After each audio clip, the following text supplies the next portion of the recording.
All right, so it is 6:31 on Monday, November 3rd, 2025, and I'm going to call this meeting of the Ascutney School District Board to order. And the first item on the agenda is changes and additions to the agenda. And I know, Elizabeth, you had mentioned that in one of the communications that went out in West Windsor, it had framed this meeting as being largely about Act 73. Yeah. Okay. Yeah. So, and I talked to you and I mentioned this to Christine, but do we want to just start with a quick Act 73 update just in case folks have I created a couple of slides and sent them to Christine to be part of her presentation today. Oh, okay, cool. So if we're feeling good to keep that in the superintendent's report, we can do that. But yeah, we will address it. Excellent. All right. Any other changes, additions, anything like that? Okay. So next up, we're on to item 3, which is approval of the minutes for October 6th, 2025. And I will take a motion to approve those minutes. So moved. All right. Any discussion on those minutes? All right. I've looked at myself. It looks good. So if there's no discussion, then we can adopt those minutes on a simple voice vote. All those in favor, please say aye or raise your hand to indicate. Aye. Opposed? Any abstentions? All right. So the minutes from October 6th, 2025 are approved. Next up, we're on to item 4, which is public comment on non-agenda items or other community announcements. Public comment is not legally required, but we believe it is crucial for us to hear from our community members about their concerns over issues.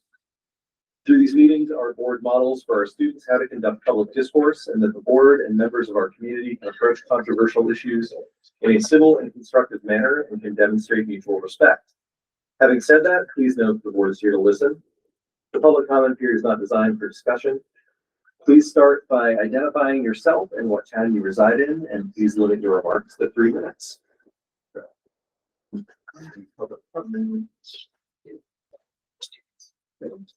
Any announcements? Well, a dinner. Oh, for money. It comes up later, but yeah. So we are going to be hosting the community dinner. The board doing community dinner in the basement of Trinity Evangelical Church in Windsor, right on Main Street, and I believe that starts. That runs what, from 5 to 7. That's all right. It's set up at 4:30. Set up at 4:30. 5:30. Yeah, 5:30 to 7. Yeah, usually accepted. And 4:30. 4:30 is when it starts, but yeah, we'll talk about it a little later. Yeah, I'll see if I can find them. I will be there right at the start, but if y'all need to trickle in, It is 5:30. Yep, yeah, 5:37. So yeah, if you want to come and say hi, get some good food. Check it out this Thursday. Yeah, it's I want to say it's every other Thursday throughout the year. So yeah. Any other announcements? Yes, Elizabeth? Jennifer. Oh, Veterans Day is this Thursday. We turn it off every time. Yeah, so we do our traditional Veterans Day because we are not in school on Veterans Day, which is unusual. We're doing it on Thursday at 9 o'clock. So come, students lead it. It's a wonderful opportunity to share with our community. All right. Thanks. Any other announcements? Can I announce that I believe we have 8th graders who've applied for the legislative aid program, and they're excited and waiting for the results soon. But yeah, Keep my Please fingers flag. crossed. Very cool. Anything else? All right. So with that, we will move on to item 5, which is our administrative report. So I will turn it over to our administrators.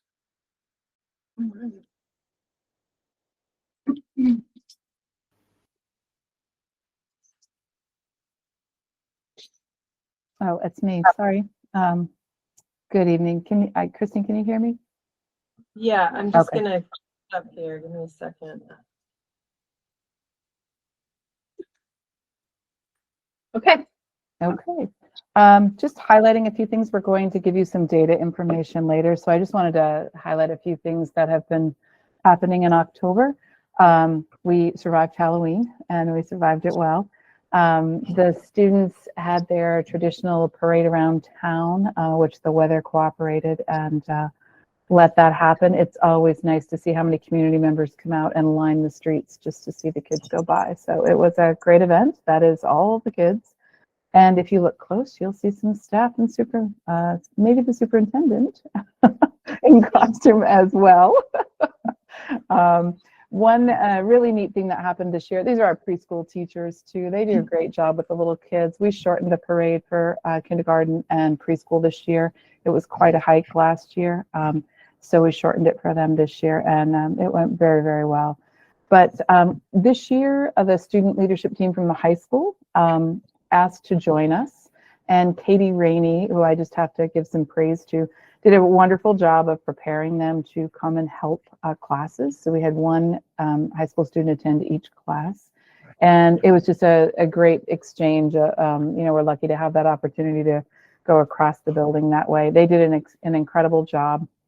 And we're hoping for some more opportunities like that throughout the year. So it was really successful and we appreciate them. I wanted to highlight Number Corner, which is the math supplement that we've been using to try to enhance our math communication and discourse. And this is an example. I think this is maybe a second grade. No, this is a kindergarten one, I think. Can't tell from the picture.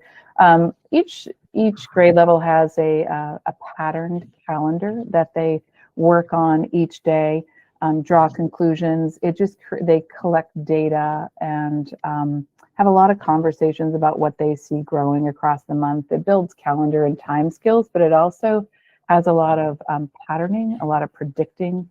And the teachers are really enjoying this conversation with the students, and it's very fun to watch when the students engage and they're up and active in math. And I always love to see them doing math and not just completing math.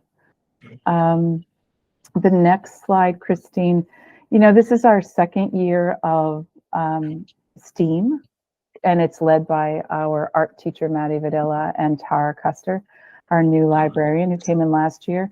And they've taken on teaching STEAM classes. They had the fifth graders working on some bridge construction and testing out whose bridge could hold the most. I believe the top picture is the winner, but there were a couple more to test this morning.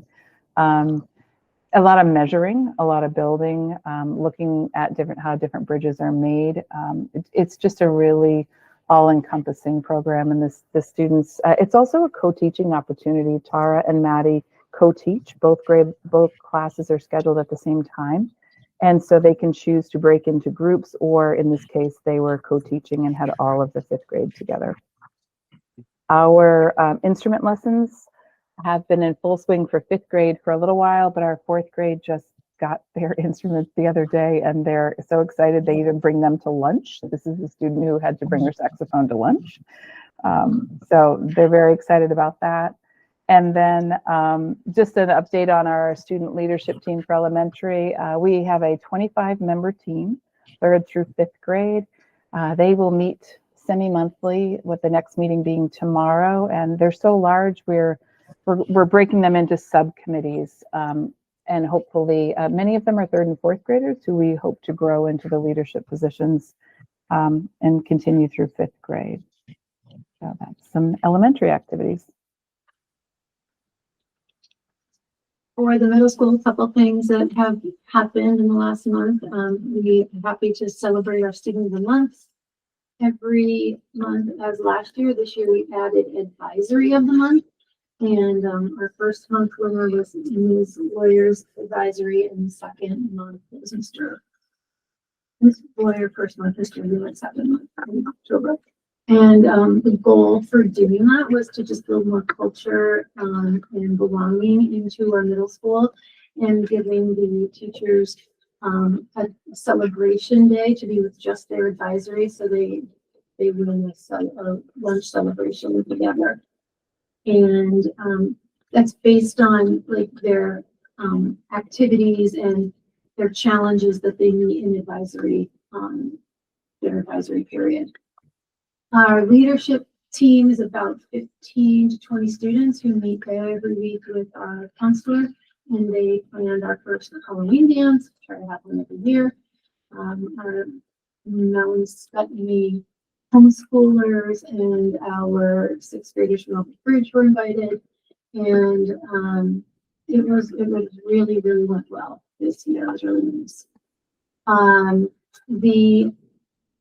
Something that's happening with our math and ELA teachers, our intervention support period is happening in the second half of our advisory block. That's kind of the time when we pull students for services or extra supports, double dosing, and we're seeing a lot of nice growth in the intervention periods, and students redoing some of their STAR testing because they're challenging themselves and their scores are going up, and they're super confident and proud, and the teachers are excited to share that news with us. Another, for the second year, again, we're offering the National Junior Honor Society to our 8th graders. So they'll be applying between now and our December winter break. And then right at the end of January, right in mid-January, they'll look at the end of the semester grades to determine if they meet the membership requirements. They're welcome to attend the first couple of meetings for information, look at service projects, and the 5 pillars of the National Junior Honor Society. Last year was our first year, and we had 7 8th graders inducted. And Mr. Avent is our advisor for National Honor Society and National Junior Honor Society. And since we have some new students who come in at 9th grade, and that's considered Junior Honor Society, he is considering having another induction for the new 9th graders to add to those 8th graders from last year. So that's exciting. It's growing pretty quickly.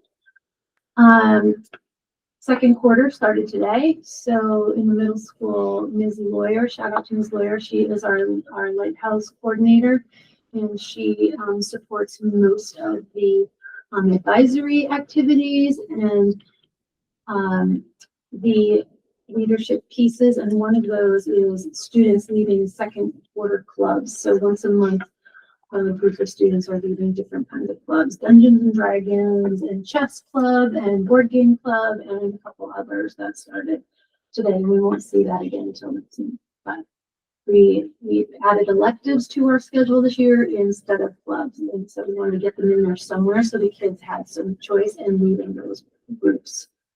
And I had mentioned just that quick announcement that we had a couple students in 8th grade who applied for the legislative page program, and they were very much on the edge of their seats waiting to hear the results, and it's supposed to be coming real soon is what I learned. Some of the pictures here in the top left corner, Ms. Lawyer is our ELA guru and mini librarian extraordinaire.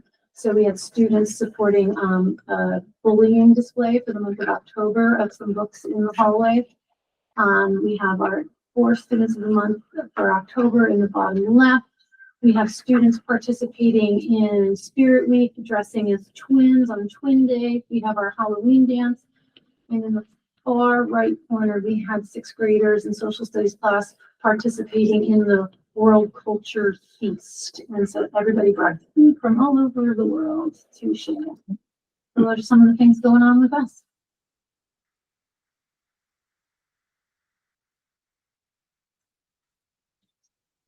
I was still muted. I want to take a minute to highlight and really give a shout out to Brian Stamelman. He's brought a lot to our music department, during our interview process, when kind of what we were looking for was someone to build our music program. And he's really done that. One of the things he has brought here is the Tri-M, which is the Arts Honor Society program. And this year we inducted some new students: Cademan Hildreth, Kyrie Hildreth, Danielle Lowry, Isabel McClay, Autumn Reed, and Kane Sylvia. And we also brought back the Coffee House, which is a performance night. He combined those 2 events this month, and we'll have another Coffee House in January. And also big news in our music department is he followed through what those expectations were when we were in interviews. And for the first time in a long time, I don't want to give the exact year, our band was present at a sporting event, a football game, to perform the national anthem. And I know that was noticed by community members and staff members alike. It's been a long time since we've had that. And it's nice to see our music program really starting to grow. And that's a big thanks to Brian.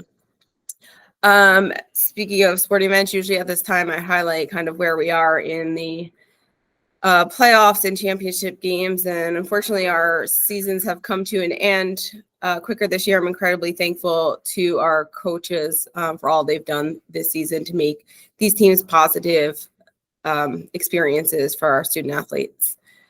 I wanted to highlight new additions to our newsletter, which I think both of these were teacher driven from a need that they recognized and from some of our staff being on the receiving end of elementary and middle school newsletters. And they said, hey, we want to show off what we're doing in our classrooms too.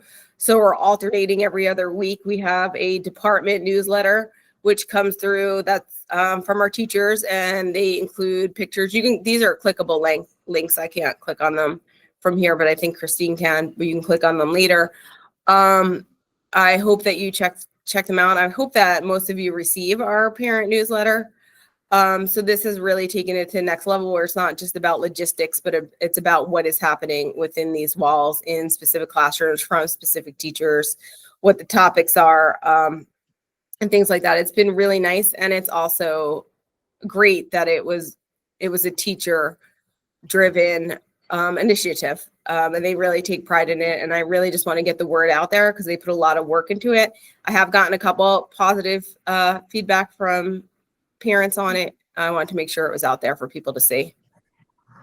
And the last thing, I'm thankful that Tracy gave that shout out to Katie Rainey because as a leader, a new position or a position that we filled with our leader, May was our cultural action team leader.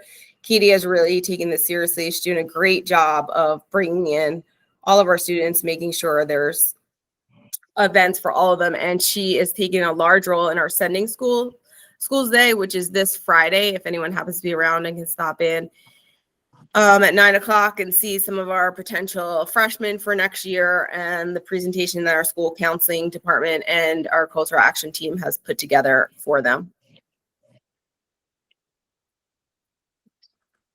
And that is all I have. Well, I finally got the newsletter up, so just showing it.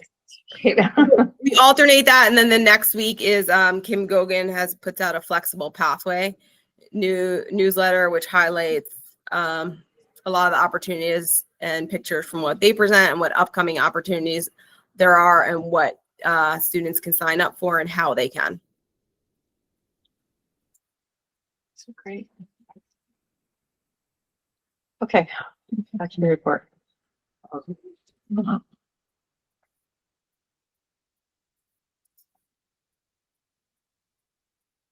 Way to go, Christine. I know, I get the wrong one second. No pressure. No pressure, okay. Sorry. That was me. Mhm. Okay. Oops, fantastic. Just not show up. Hang on a second. Jennifer, when I go there, it's empty. Do you want me to refresh?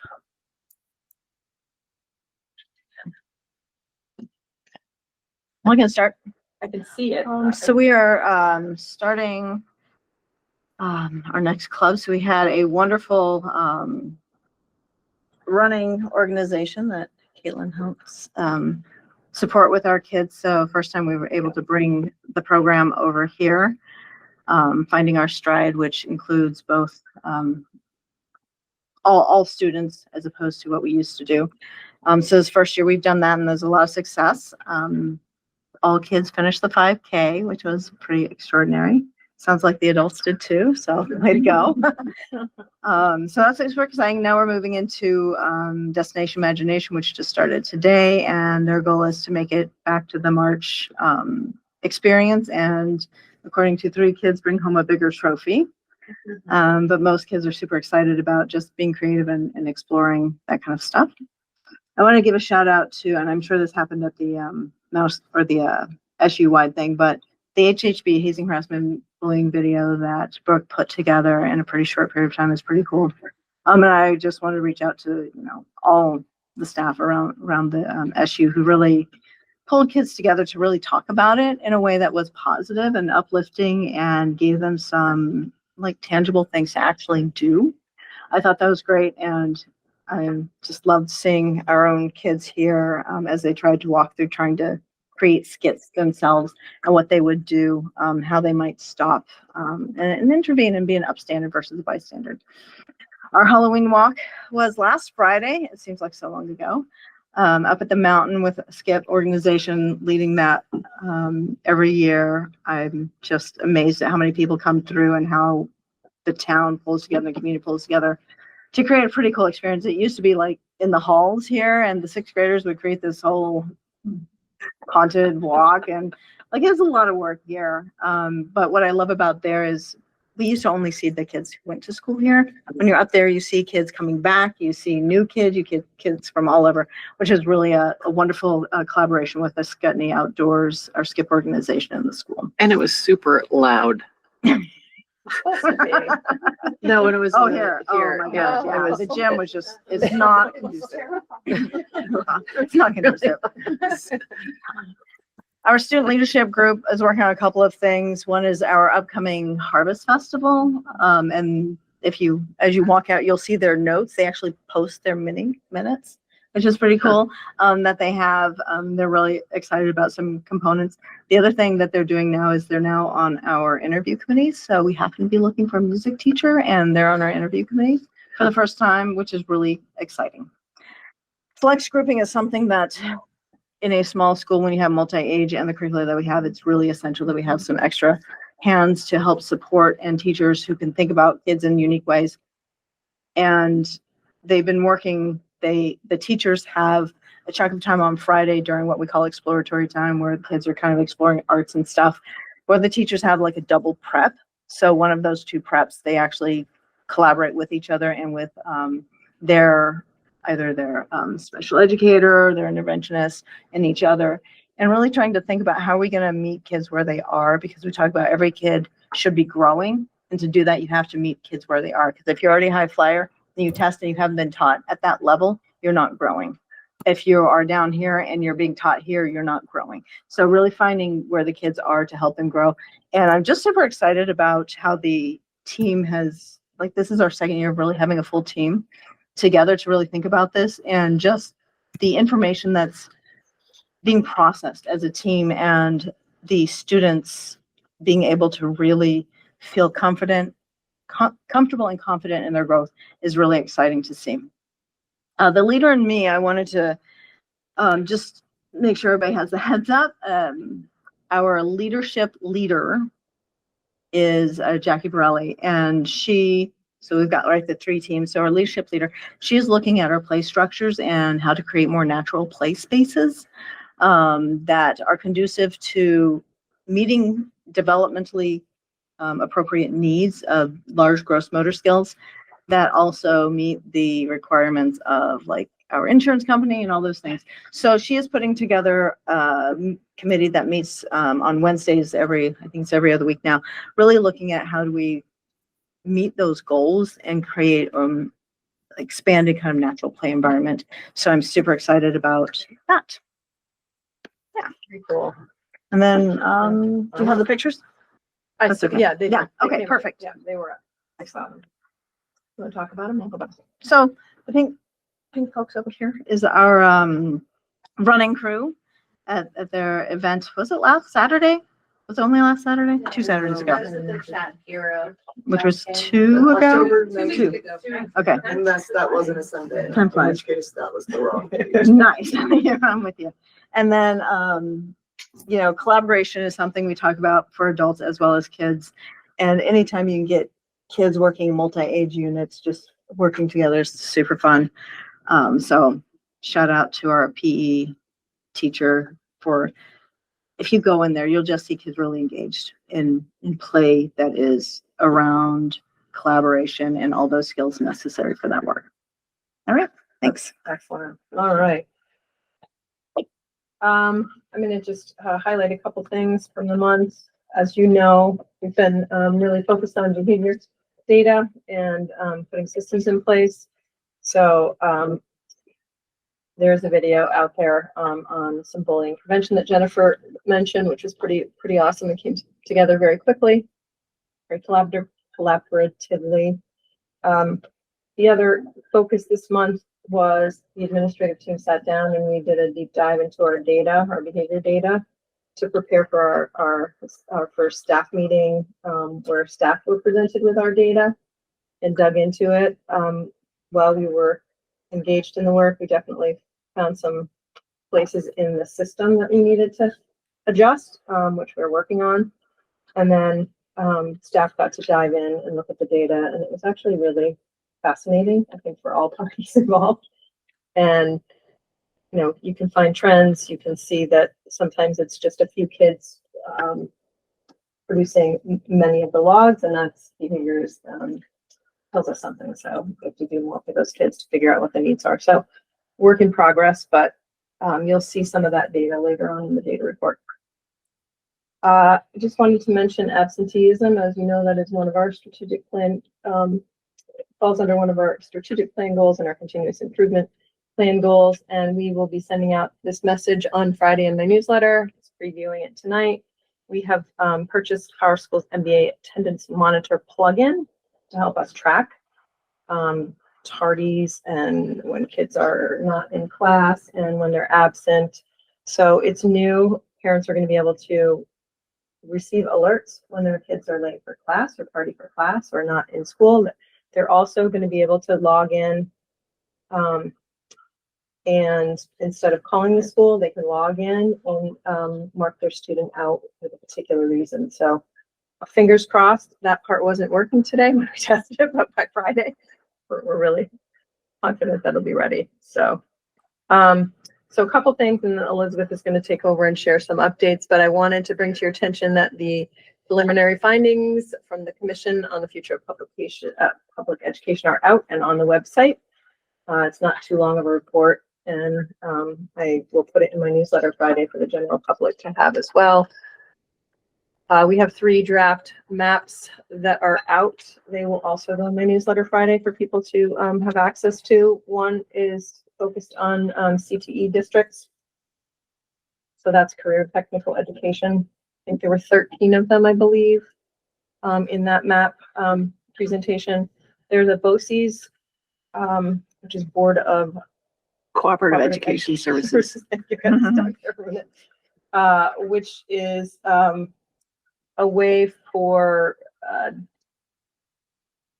people to merge services, I think, is a better way to say it. You can certainly find efficiencies if you are sharing transportation, or if you're buying supplies, or if you are in need of particular educational environments that we can't offer in our own schools. So that is one draft with a component around regions that where it makes sense for mergers to happen, strategic mergers to happen. That's also a component of that draft plan. And then there was a final one, which is strategic regional high schools. And that one, I think, is going to need a plan for how those high schools will be built in many instances. So those will be in my newsletter Friday. But Elizabeth, you are up next with more information on everything Act 73. So I created I didn't create this. I created the slide that has this information. This is what the time frame is that remains for the kind of decisions that need to be made for the legislature to be able to have all the information by the start of the session, which is January 6th. Once again, I've attended every single meeting of the Commission on the Future of Public Education in Vermont and the redistricting task force. The commission met today. They are now, so if you look at their all you have to do is Google Vermont Commission and it seems to just come up on its own. But if you want to look at their website, they are going through their own report with a fine tooth comb. There are people who are trying to draw the line for the public between what the different bullet points actually mean. The commission has one more meeting to finish tweaking its report before sending it off. Their deadline is December 1st. The task force's deadline is also December 1st. They have on Monday, November 10th, they will meet from 9:30 to 3:30 to talk about what maps they want to pick. They are allowed to pick up to 3 maps, one of which must be include supervisory union structures. They on Friday they had a brief meeting about an open meeting law complaint, and during that meeting, they decided to add another public comment section, which is great because they have not had any public comment that could respond to what they're doing. So they haven't set a date for that. They will set a date for that at their meeting on Monday. But for the people gathered here, the thing that is really important is that there is can you switch slides? Yeah. So that's the commission, that's redistricting. Okay, on Friday, there is the Small Schools and Sparse Schools Standards Committee public input session. It's from 6 to 7 on Friday afternoon. So it is. Yes. Nobody goes. They actually, I won't go into, Yeah, but anyway, I'm working on a web page that has all of the stuff that I've already provided to the public, but there's so much more and it needs to be all in one place. I haven't done it. I didn't think it was really important to have it done for today because I was at the commission meeting all day, but I will get that out. I have a stolen day tomorrow, so I plan to work on that all day tomorrow. And I also plan to have 2 kind of public information forums next week. They'll be totally remote.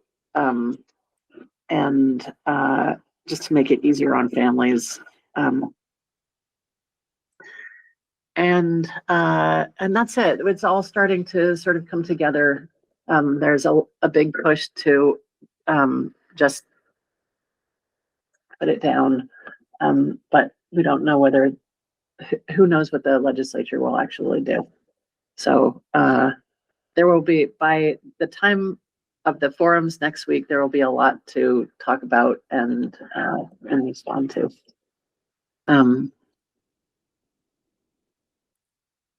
Thank you. I think, well, our data report is next, so. Want me to go right into that, or if anyone has any questions? Yeah, I think we can do a couple questions. Is that this folks here who are interested in hearing about that? So, any questions? And Elizabeth, are you happy to take some questions about that? Absolutely, yeah. And as I've said before, at this point, I have a little too much information, so it's hard for me to, forgive me, I can't answer things very succinctly at the moment. Yeah. But Yeah, does anybody have any questions? I know it's a lot. Friday from 6 to 7 just meant for us to listen. No, that is a public input meeting. Okay, that's where. And so please, if you Okay. can, show up. That committee is deciding on the standard of what is a small school and what is what constitutes a remote school and what constitutes a small by choice school. And it is a committee of the State Board of Education. And they don't have a very long charge. They're just doing that. They've already met once. If you I'll send out all the information about it because they have a complicated name that kind of printed. You can't just Google it. I was actually gonna, like, will we, is there gonna be someplace where I can access like the different meetings? Yeah. that you just mentioned, like, for? Yes, Yes, okay, I will put it, I'll have it together tomorrow and I'll send it out everywhere I can think of. okay, cool. Yeah. I hope I see it in one of those places. Will you be discussing our plans on how we're gonna respond to Act 73 tonight, Preliminary. later on? Budget. Yeah, preliminary.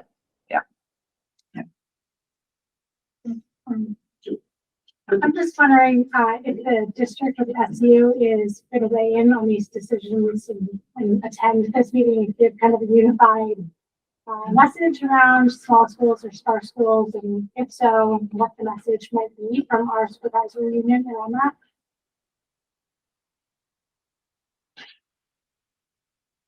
Bill Davis? That's a good question. Yeah. This is the first time that it's come up with all of us here. We had, I wouldn't even call them preliminary discussions with Parker and Woodstock. And it was a really good meeting regarding our goals overall. I mean, it's important together because the word came down the pipe. Through Elizabeth, is that this task force would take,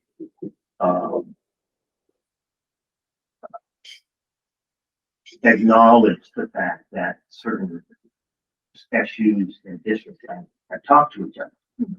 And so, we wrote a letter saying that we had met and we would be going able to work together. Whether or not they take that into consideration. It's really hard to consolidate a plan on how to respond, but we really have no idea. I guess what I'm looking for is, as a staff member here and as a parent and community member, I would hope that our supervisory union would put out a statement or join these public forums to say how much they value small schools like Alfred Bridge. And If they're looking for public input, we are a large entity that could have a lot of input. speaking for myself, because I think that's a good idea. Thank you. So you're So, gonna join it? so I'm not sure if I'm personally available on Friday, but as far as writing a statement and getting people to sign on to it, that's something that I think is possible. I plan to attend and I'd be glad to read it. Sure. Thank you. Who picked the time of the meeting? And then 6 to 7 on Friday? I know, and actually, the way I found it was, I had to Google the minutes from the only other meeting or the last meeting. Because the minutes were not actually posted to the committee's website. I had to Google that, I found them, and then at the very end of those minutes was mention of a public input. And so I Googled that, and that's how I found they've since made it more public, but at the time you had to Google the meeting time and date in order to be able to find a link to it. It was pretty, I think it says a lot, actually, but I think one reality that people have to sort of sink into the fact that no matter what happens in consolidation, the reality is that schools need classrooms and they need teachers and they need to provide the services. And until whatever happens with consolidations, as the political end of it, there's no way they can just close schools because there's just not enough schools available out there that are in good enough conditioned to hold students. And so, I mean, when you look around the area, we have two major high schools within throwing distance that have considerable construction needs. And so, whatever happens in the near future is going to be highly dictated by the fact that we have major construction needs and the classrooms that are available are, for the most part, being used. In some way, as a whole state, we have to begin to consider the fact that we have to start planning for new buildings for the next 50 years. And I'm hoping, and this is, that whatever transition happens, a longer view will be taken for the material process of creating centers for education, regardless of what happens, because construction needs in the state of Vermont are just massive. So at the moment, there are not 3 maps. At the moment, there's really only one map, and that's the CTE, or Career and Technical Center, or Education map. And that map is deeply flawed. It has one district which has 22,000 students and one district which has 2,000 students. Those are the outliers. But there are also, it's based on where career and technical education centers currently are. Because there are 13 now, right? Yep. Okay. But there isn't one down in Bennington County, and there is one up in the Northeast Kingdom, but it's not way up in the Northeast Kingdom. And so it's got a lot of problems. The other 2 maps, the BOCES map, which they changed the name of, or it's not a map, it's a proposal. Yeah. When they made their presentation of that idea, one of the things, it's like a 40 odd page proposal itself. And it's a great idea. It has a lot of, it could actually achieve the dream of aligning our designated agency catchment areas with, which would be amazing. But it also, one of the proposals is also, or part of it is to have sort of communities, quasi community schools where services are provided at the school, and it's kind of or at each school or at each district, who knows, but it's a kind of more holistic plan that it's the only one that actually saves money in any form or fashion. Then the third one is the comprehensive high school. It's just sort of, those 2 things could be combined. But the comprehensive high school one is a district, a school district, versus the BOCES model, which is the supervisory union. And those are 2 different structures. A district is all, doesn't have local boards. It has only one board. And a supervisory union has local boards that, as we have, local boards that report up to a bigger board. And so with the BOCES model, that could keep all of the schools, not build new schools until it is absolutely necessary. Where we are in the Upper Valley, there's an urgent need, and it would probably be addressed sooner rather than later if they picked that model, but it doesn't require the construction of all schools everywhere all the time. But my point is, though, that construction of all schools all the time isn't going to happen. That's Yeah. just not. Well, we don't have it. We don't have the money At all. Yeah. The only thing that everybody in every committee, the money committees, the education committees, everybody agreed upon.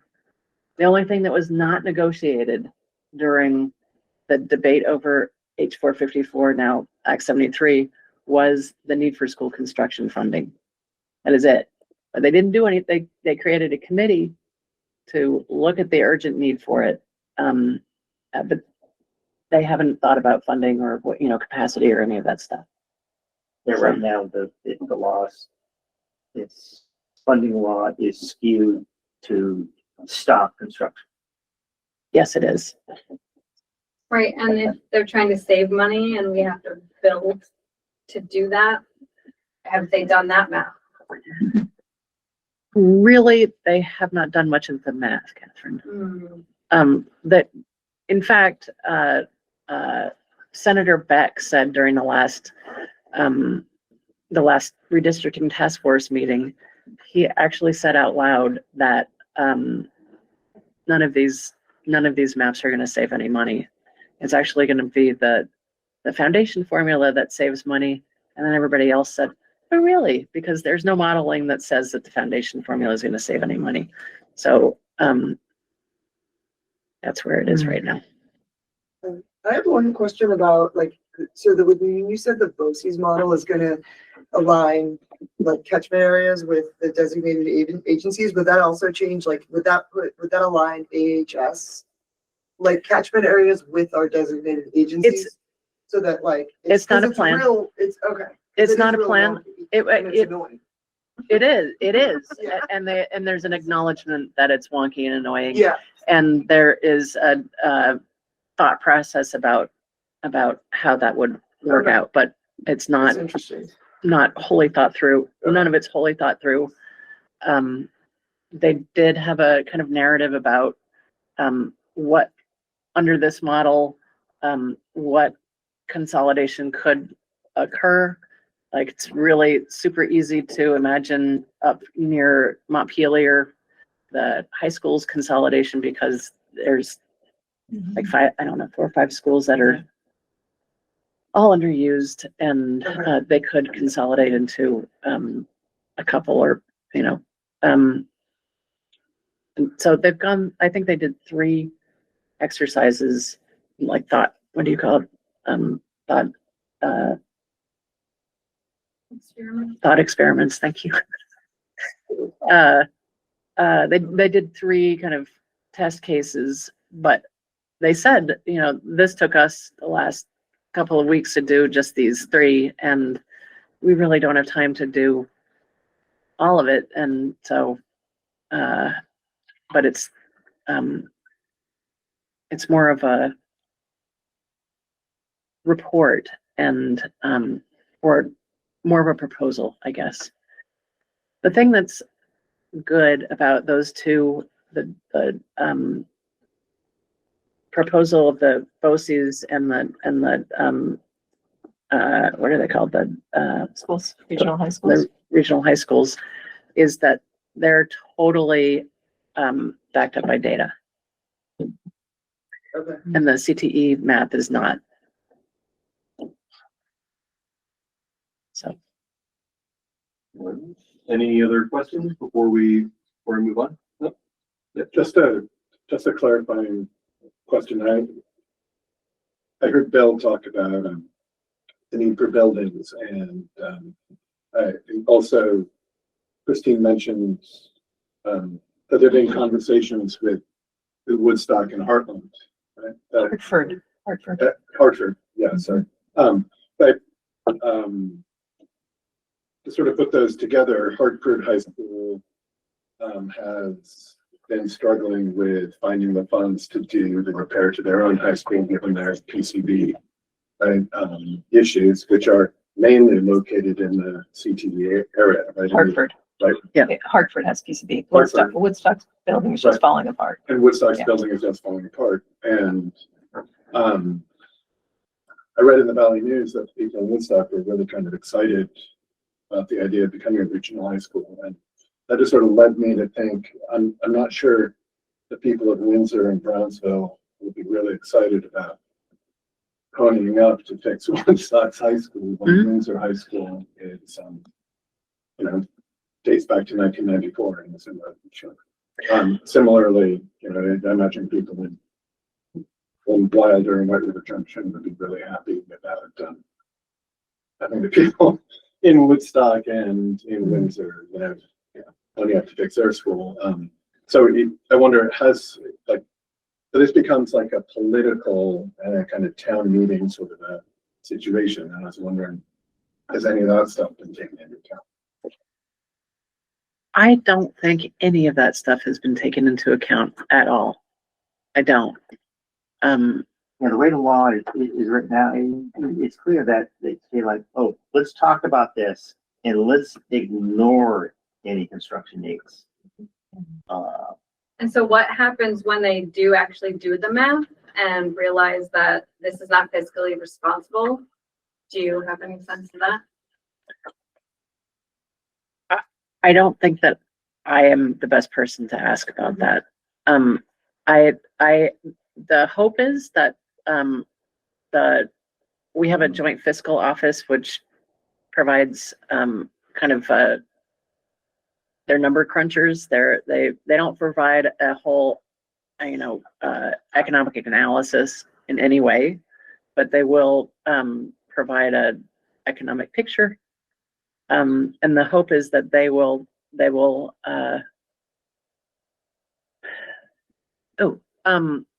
the hope is that they will be able to provide more information, at the start of the session. But I don't get the feeling that they're going into this merger discussion with any sort of idea that, oh, we're going to build new schools from Consolidate. And basically, it's coming up with a fairy tale of merging governance in some way that savings will then appear magically, because you only need one superintendent, except for you only need one business office, or you only need, but the fact is the work just multiplies, and then the kids go to the same schools and we all save a bunch of money, which isn't a reality. Just to clarify, it just occurred to me that at the penultimate, second to last meeting that the task force had, the Secretary of Education came in to present the data that had been collected by the Agency of Education. And one of the things that was one of the data sets that was requested was the relationship currently between supervisory unions or supervisory districts and the catchment areas for the designated agencies. And the AOE did not provide that, and they were pressed about it. And so the hope, I think, is that they will come back with the data. But that was part of the reason that was not fleshed out in that report. And I think it says that in that report, actually. From the data side of it, which is where I worked in education, is the AOE is so overwhelmed with trying to collect data that I can't see that happening. They're just completely understaffed, and It's a big concern with consolidation. Yeah. When the AOE is not able to do the job that they should be doing before consolidation. yeah, Christine Say, put yeah. so eloquently. I'll put it more realistically. The AOE is dysfunctional. That's any one of us that deal with them on a consistent basis understand that. And that's come through years of gubernatorial mismanagement. But yeah. Is there a world in which they see that this is a bad idea and they just are like, maybe let's hold off or never mind? Or is this just like, this is a train that's going and they're just gonna like push forward? I think, honestly, I think there's a world in which they, I want to remind everybody that bill, H454, passed on a technicality. It was not popular in the House of Representatives. It was, if it had been a roll call vote, it would have failed. But it wasn't, it was a voice vote. So And there was a lot of confusion around when it actually took place. There was a lot of confusion about what was actually happening. And so people accidentally voted yes, because of a procedural kind of, I don't know, the way that it took place was people accidentally voted yes. But so there remain a lot of legislators who are adamantly against this. And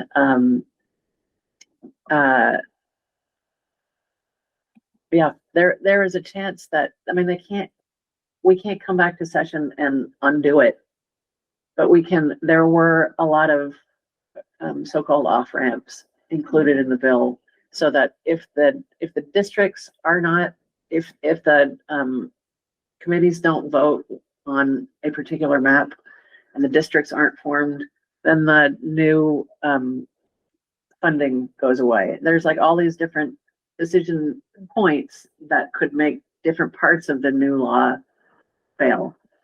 And I think there's a really predominant feeling that this is, you know, even watching the committee, the commission and the task force and their proceedings, there's a really predominant feeling among members of those bodies, as well as the public, that this needs to be slowed down tremendously. And, you know, everybody needs to, because not only are the mistakes that could be made really huge, but it's really like all they can come up with is a 5-year plan. They're not really they don't have time to look at a 20-year view of all this. And if you're really going to transform the system, then you need to be able to take a 20-year view, and they don't have time to do that. And so I think there's a lot of people who just want to slow it down. You know, yeah, nobody, it's anybody's guess, truly. Yeah, and I'll just kind of cap off this conversation. I mean, from what I have observed in the SBA meetings when they presented on this, and Elizabeth, you know, dutifully attending these and keeping us really up to date on what's going on. I think the talk of the 20-year plan needed and the 5-year plan we have, my perception the whole time that seems to be reinforced every time I talk to somebody involved in this, is that a lot of what happened is functionally, yeah, we need a 20-year plan, and cramming a 20-year plan into a 5-year plan doesn't work. The scale of change that this piece of legislation is supposed to accomplish, regardless of any of the mechanics, regardless of whether it actually saves money or not, which like it's just kind of a big question mark, right? Consolidating to the extent that they are talking about and making the changes they're talking about in the time frame. I mean, the fact even that this task force was formed less than a year ago and was expected to come up with 3 functional maps and be able to like demonstrate that they are useful in that time frame is, I mean, I found it troubling the entire time. Yeah. You know, and it's an odd situation where I have yet to run into anybody who represents this area or who is on this board who, you know, did anything but advocate against this plan every step that we possibly could. But and our current healthcare cost is double that of Maine. Our current healthcare cost is way more expensive than any other state in the country, which makes it way more expensive, or the most expensive healthcare in the world, since we have the most our country has the most expensive healthcare system. So, you know, kind of taking that step back, I think there's a growing voice saying, we didn't ask for this. What we asked for was lower taxes. And we didn't ask to have our whole system be, I mean, that's what I've been hearing lately through some of the task force had 3 public input sessions, and it started. The first one was in at Leland and Gray, which is down in, what county is that in? Bennington County? Yeah. It's southern part of the state. And that public hearing was mostly focused on school choice because it had to do with, which is weird because it took place in a public high school. There were a lot of school choice advocates there, or a lot of families advocating for school choice there. The second one was at Rutland, where took place also in a public high school, but kind of half and half, public and choice voices. But the third one was at Winooski and Winooski High School, and that was really there was quite a few people who it was very well attended. There was something like 200 people in person, and about 200 people online, they said. And there were more voices saying we didn't ask for this. So maybe more people will say that at the fourth and final one. Because we didn't. No one asked for this. It's been pushed down our throats by the governor, and Can I make one last comment? Sure. The last piece I'm just wondering about is what impact this might have on our towns, looking at our individual towns and what the select boards have to say, or their involvement in this discussion with you as well. Because if schools might be closed or consolidated, that will have an impact on the towns where this happened, or the towns that are receiving receiving students. And so I'm just wondering if there's some collaboration there as well with the school board and the select boards of these towns. You mean ours? Yeah, I mean, across our SU for sure. I mean, if we get down the road where we're talking about consolidating schools, even within our supervisory union, that will have an impact on our town structure. Absolutely. And I'm just wondering how involved this select boards are in these conversations, and if there's been any conversation with the select board that might influence your thinking as well around Act 73. Just another place to bring on more conversation. Yeah. Yep. That's a good We've point. seen what happened in other towns where they have lost their schools, examples in Plymouth, and the impact that has had on those communities.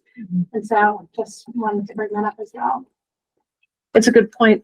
I would be just like I have. The reason that I haven't had any public forums about it yet is that we haven't had anything to actually grab onto and respond to, and and that's why for me as a legislator, why I haven't gone there yet, because it's really hard to. It's very nebulous right now. I think probably this time next week it'll be less nebulous, but there's just everything is up in the air at the moment, and it's not just up in the air. When they come out with their maps, it'll still be up in the air. But looking how things were done. Again, this is me looking at with my rose-colored glasses.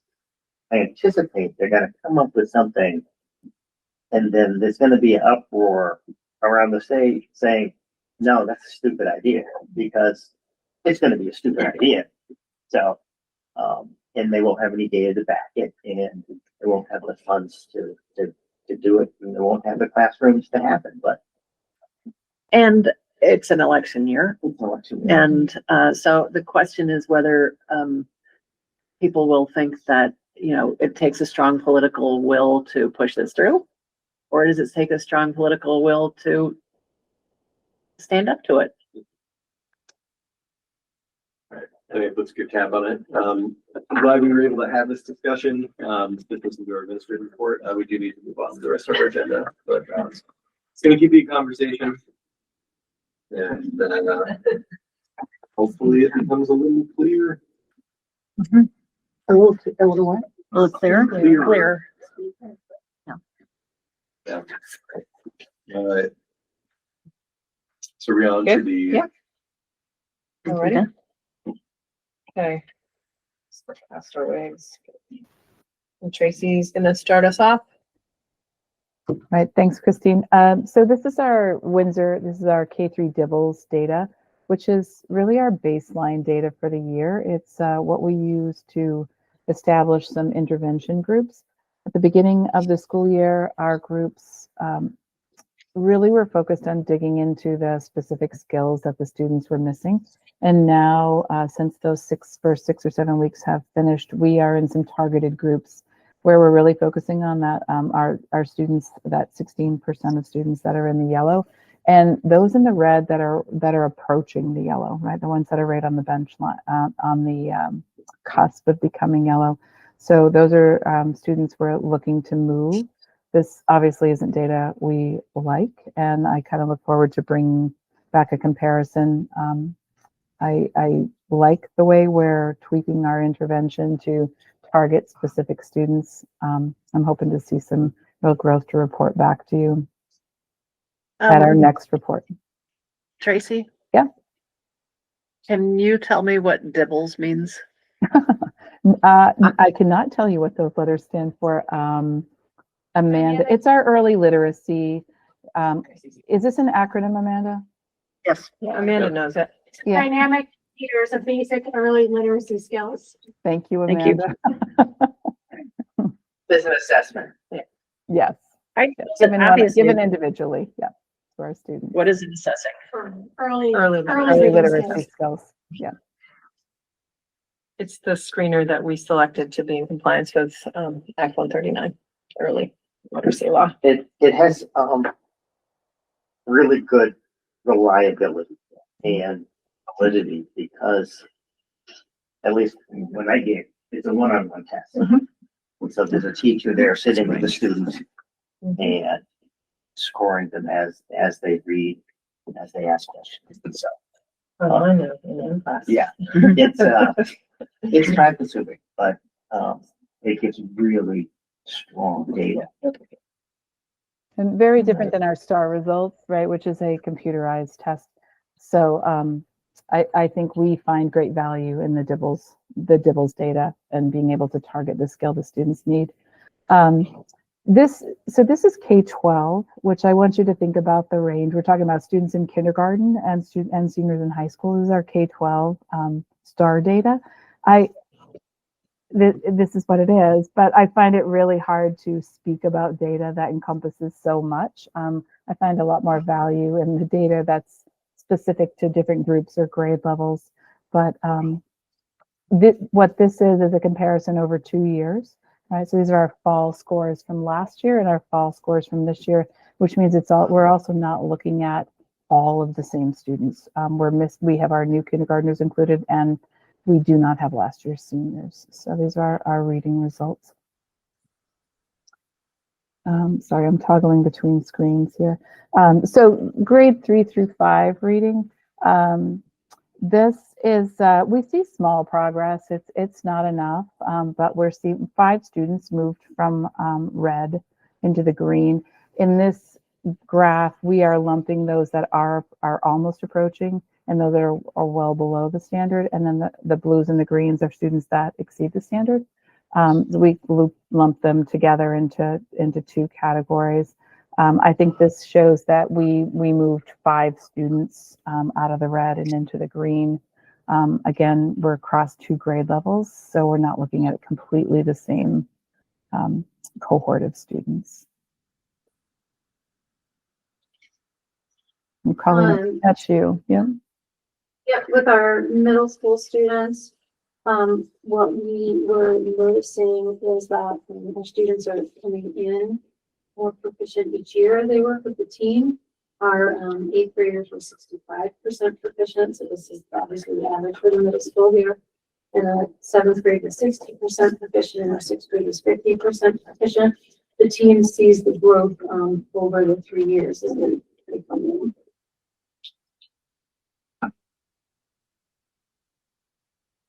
Sorry, I was muted again. This is our reading. for grades 9 and 10. We only have the fall of this year because that's when we did it. We did it the fall of this year. The same thing will happen for math. This is kind of what we anticipated it being. And now we're going to dive into it and make some adjustments at the reading level. We've put a lot of focus on math and math intervention. And we need to bring it over because, as you know, high school courses are a little bit different than direct instruction in reading strategies. So we need to see what we need to do to improve this.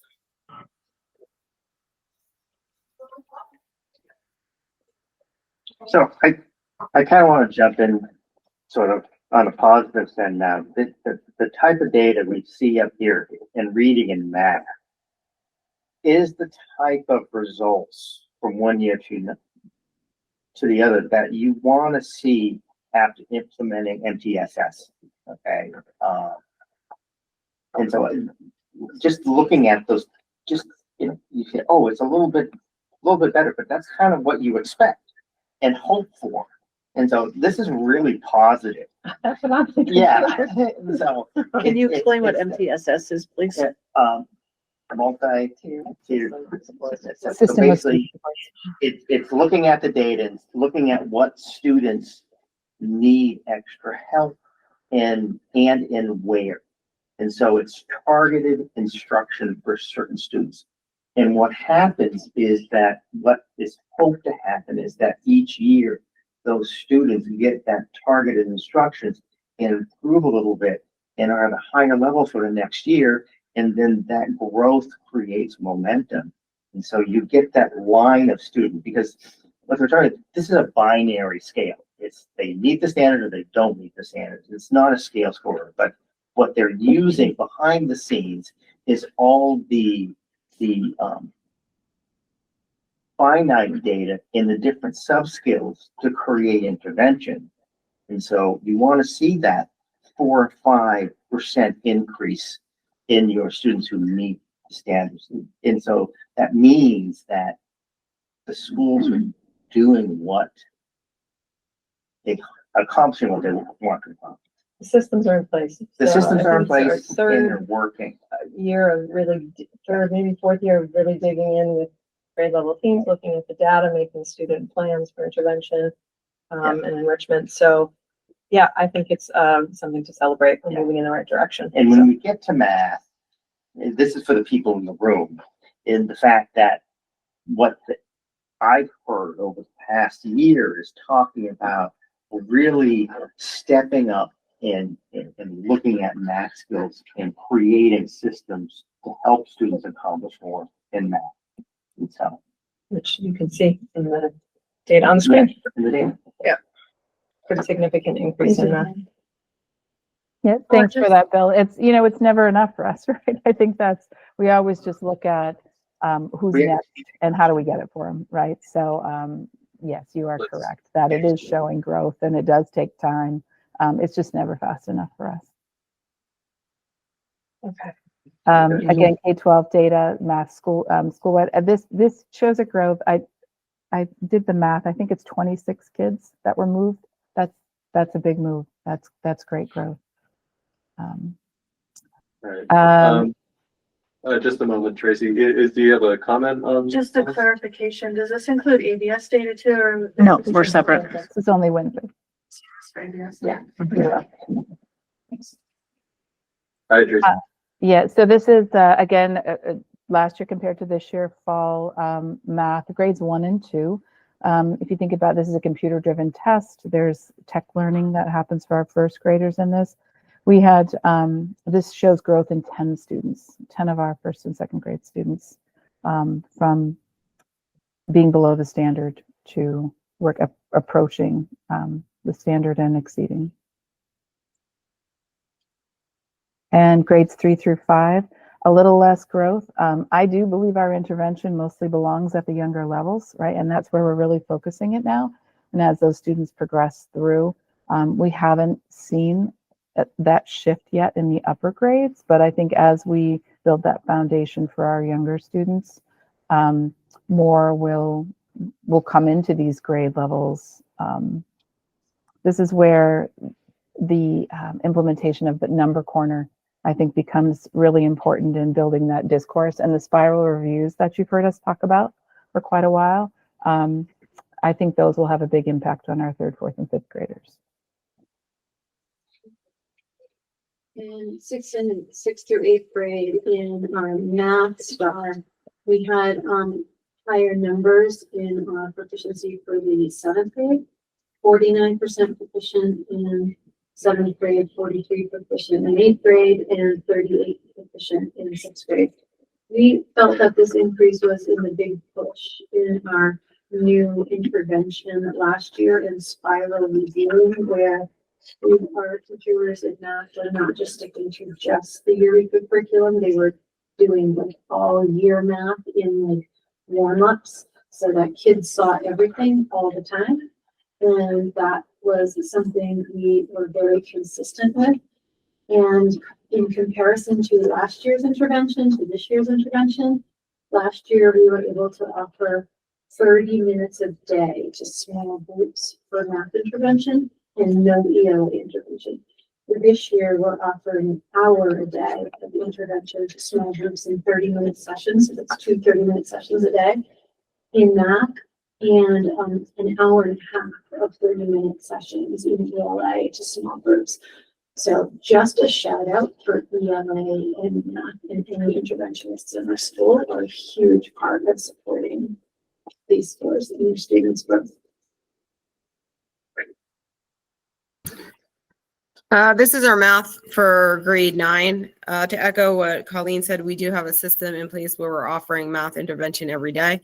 None of our math teachers teach a swarm class, so that they are available during that time for either intervention or help with a current class. The other thing I wanted to point out is that we are functioning thanks to teachers like Tammy who teach at both levels. We're functioning as a 7-12 kind of math department in like our math meetings, and where we are looking to provide the intervention and who's the best person for it. So we do anticipate these numbers increasing.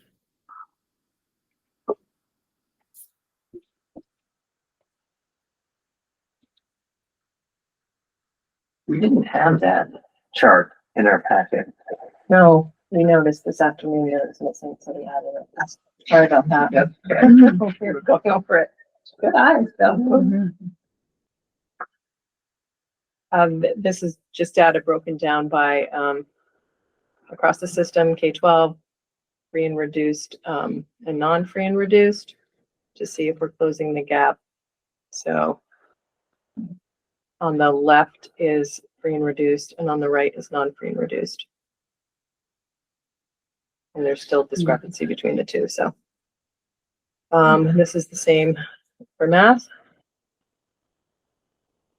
A bigger gap, definitely a bigger gap between our free and reduced eligible students and our non-free and reduced. Math is closing in math more. It's more According to this. It's a larger gap in math, yes. But it's still closing. From year to year. So closing. Yes, yes. It's, yeah. Right? They're almost identical. It is closing from 24 to 25. But if you look at non-free and reduced compared to free and reduced, there's still a gap. But if you look at If you go back, 2025 to 2026, they're basically the same. If you compare non-free and reduced to free and They're reduced. closer, yeah. right, I mean, it's like. they're way closer than the read 41 was. and 43, so getting closer, yeah, definitely. These are students on IEPs in reading. So again, you see growth from last year to this year, which is what we want to see. This is math. It still shows growth, but a smaller amount. And this is our attendance and behavior data. So if anybody want to take this? Yeah, I could take this one. So one thing you'll notice different in our reports is attendance at the elementary school is only taken once a day. right? So our numbers appear much smaller. It doesn't mean we have fewer tardies. Really, we just we only take attendance once a day, where it's taken between periods at the middle school and the high school. Most of our tardies are unexcused. Our students don't drive themselves to school. So we are working with our engagement coaches, reaching out really early to families. At the last meeting we had, we sent emails to families who had excessive tardies and just said, you know, we want to make this a goal, trying to get students to school on time. What they miss when they come in late is our morning meetings and our social emotional time. So it's really important that we continue to reach out to these families and try to get students in the building on time. Just thinking about last year to this year, I think we've made great progress. These numbers really aren't shocking to me. We do have frequent flyers, and we meet with Karen Zito and the engagement coaches twice a month to stay on top of all the tardies and the absences. Yeah, I would say, Tracy mentioned that we in the middle school and high school, we're taking attendance every period. So this is, the numbers are higher, there's more opportunity to be tardy for class. But when I print the tardy reports, when we meet with our truancy officer and our engagement coaches, you know, it's really narrowed down to a pretty small number of people who are tallying these up. So we just work with the engagement coaches to help us get students to school on time. Unfortunately, our students have their advisory kind of culture building in third period. So if they're tardy to school, they're using the same content period, first period. I've got a question. Yeah. Have you been able to, now that you've been collecting data on behavior, this and that, have you been able to map tardiness with behavior? Not yet. This is not yet. Not completely. One, I did want to say, I was going to say at the end, but maybe it's appropriate now, is I have the luxury privilege of knowing that the names kind of attached to the data, both academically with attendance and with behavior. And it has me thinking, can we brainstorm a better to kind of look at the money that we spend on summer school, which is typically for credit recovery, to look at making some kind of multi-week program in the summer to bring in students who are new to our school, whether they attended a different elementary school or they are transferring into our school, to start forming those connections and having a kind of finding a place to be in Windsor High School before they walk in the door the first day.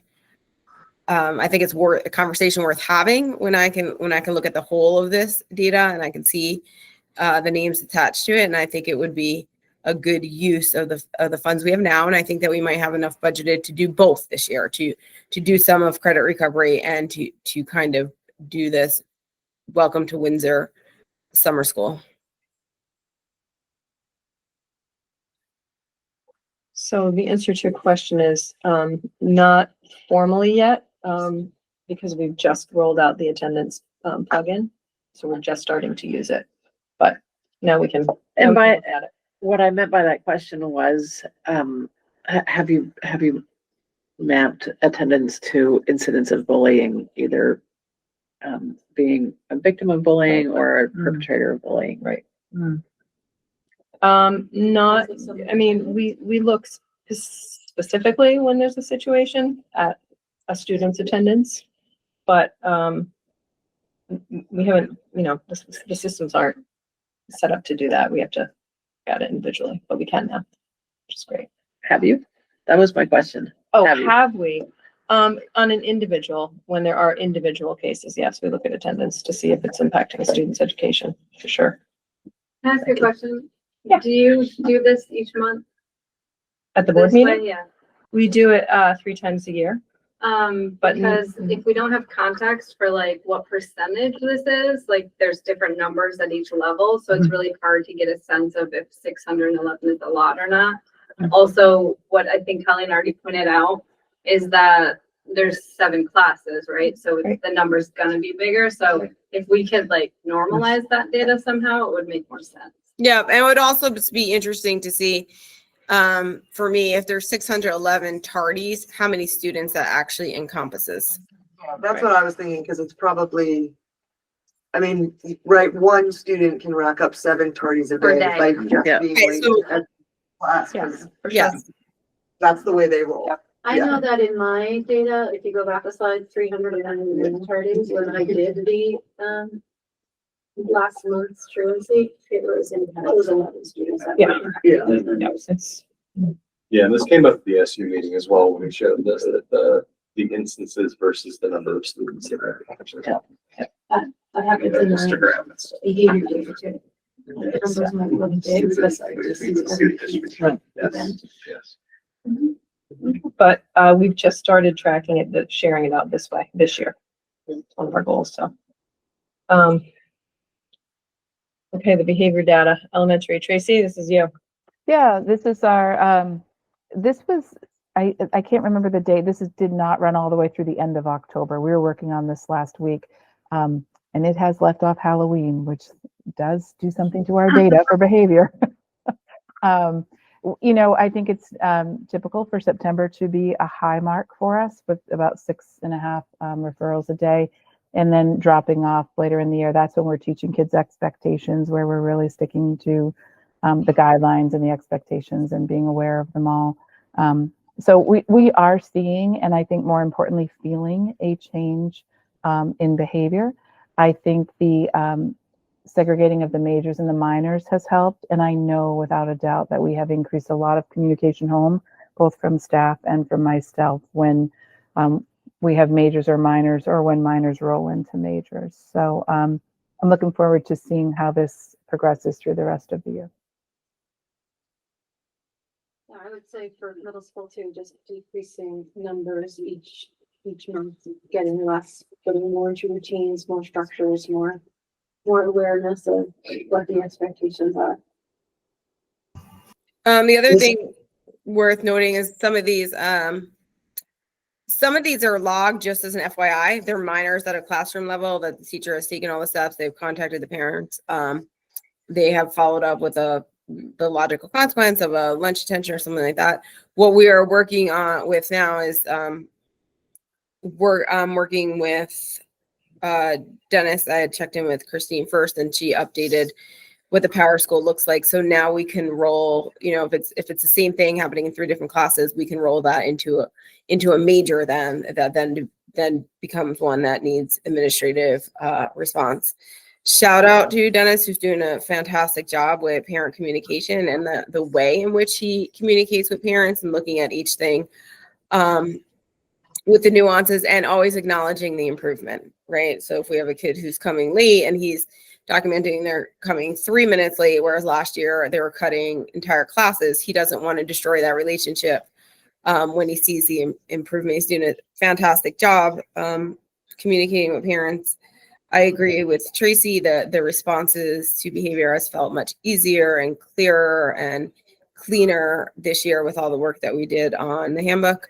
This data here that we're presenting was presented to our staff, where then we can make an action plan. Something that we might notice is that kind of behaviors ramp up 7th period, or discrepancy in grade levels or things like that, and where we could target interventions or proactive measures. So it's been great to have and look at. So I guess as we've gone through this, we've also been really working with the staff to be consistent and almost calibrate each other with how we're logging to make sure that the data we get back is valid. And this was a good example of like, this is showing that I had a report at 1 a.m. So I think, you know, we're working on the fine tuning of things. This is the time of day looking for incidents. In the elementary school, we're always transitioning. So there's always a class transitioning, but I do notice that first thing in the morning and then around lunchtime seem to be key times for student behavior. So as an example, we've put more people on morning duty on the playground, and we've increased the number of teachers that are assigned to lunch duty and recess. So hoping to see that maybe help to support the time of day. And then, we're working on cleaning up why we have reports coming in at 12 a.m., 1 a.m., and 2 a.m. Yeah, and Tracy, I would say having had experience with entering behavior data and systems like this too, I think that for folks looking at this, you can kind of in your mind move those 5 instances over to the PMs. Yeah. Exactly. Right. Exactly. Yeah. Who hasn't set their alarm for 6:30 yet, right?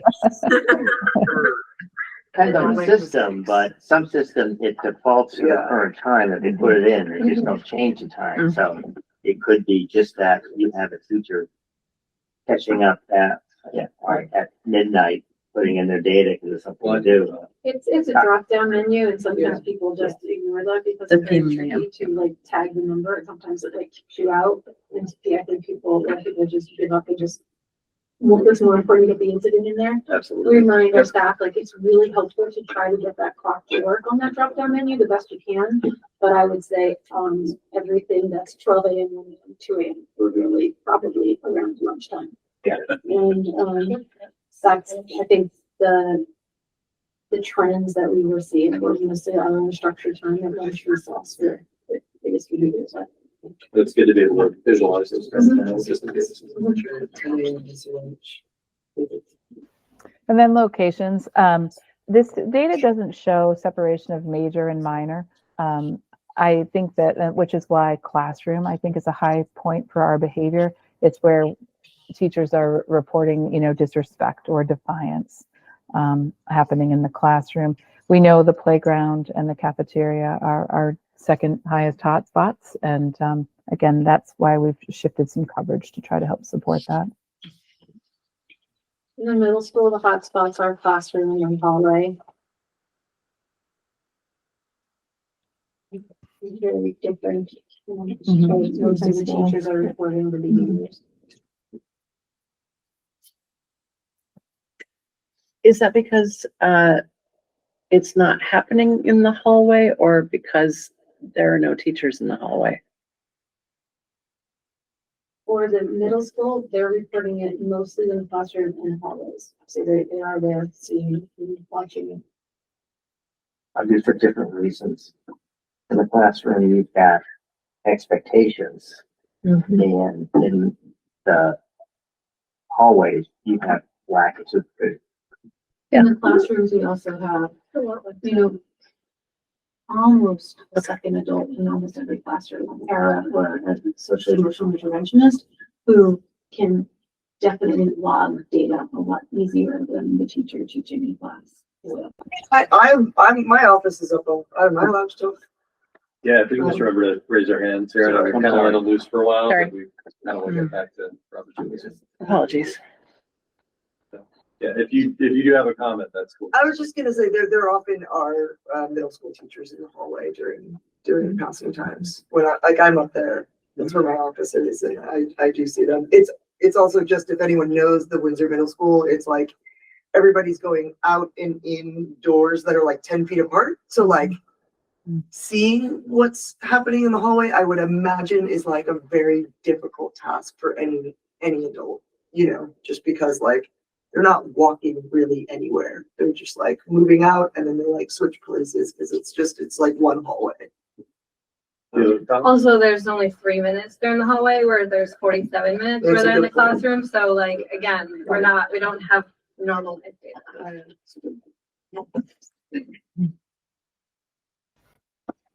So these are the subtypes, and it is a drop-down menu in PowerSchool, which we showed you last week.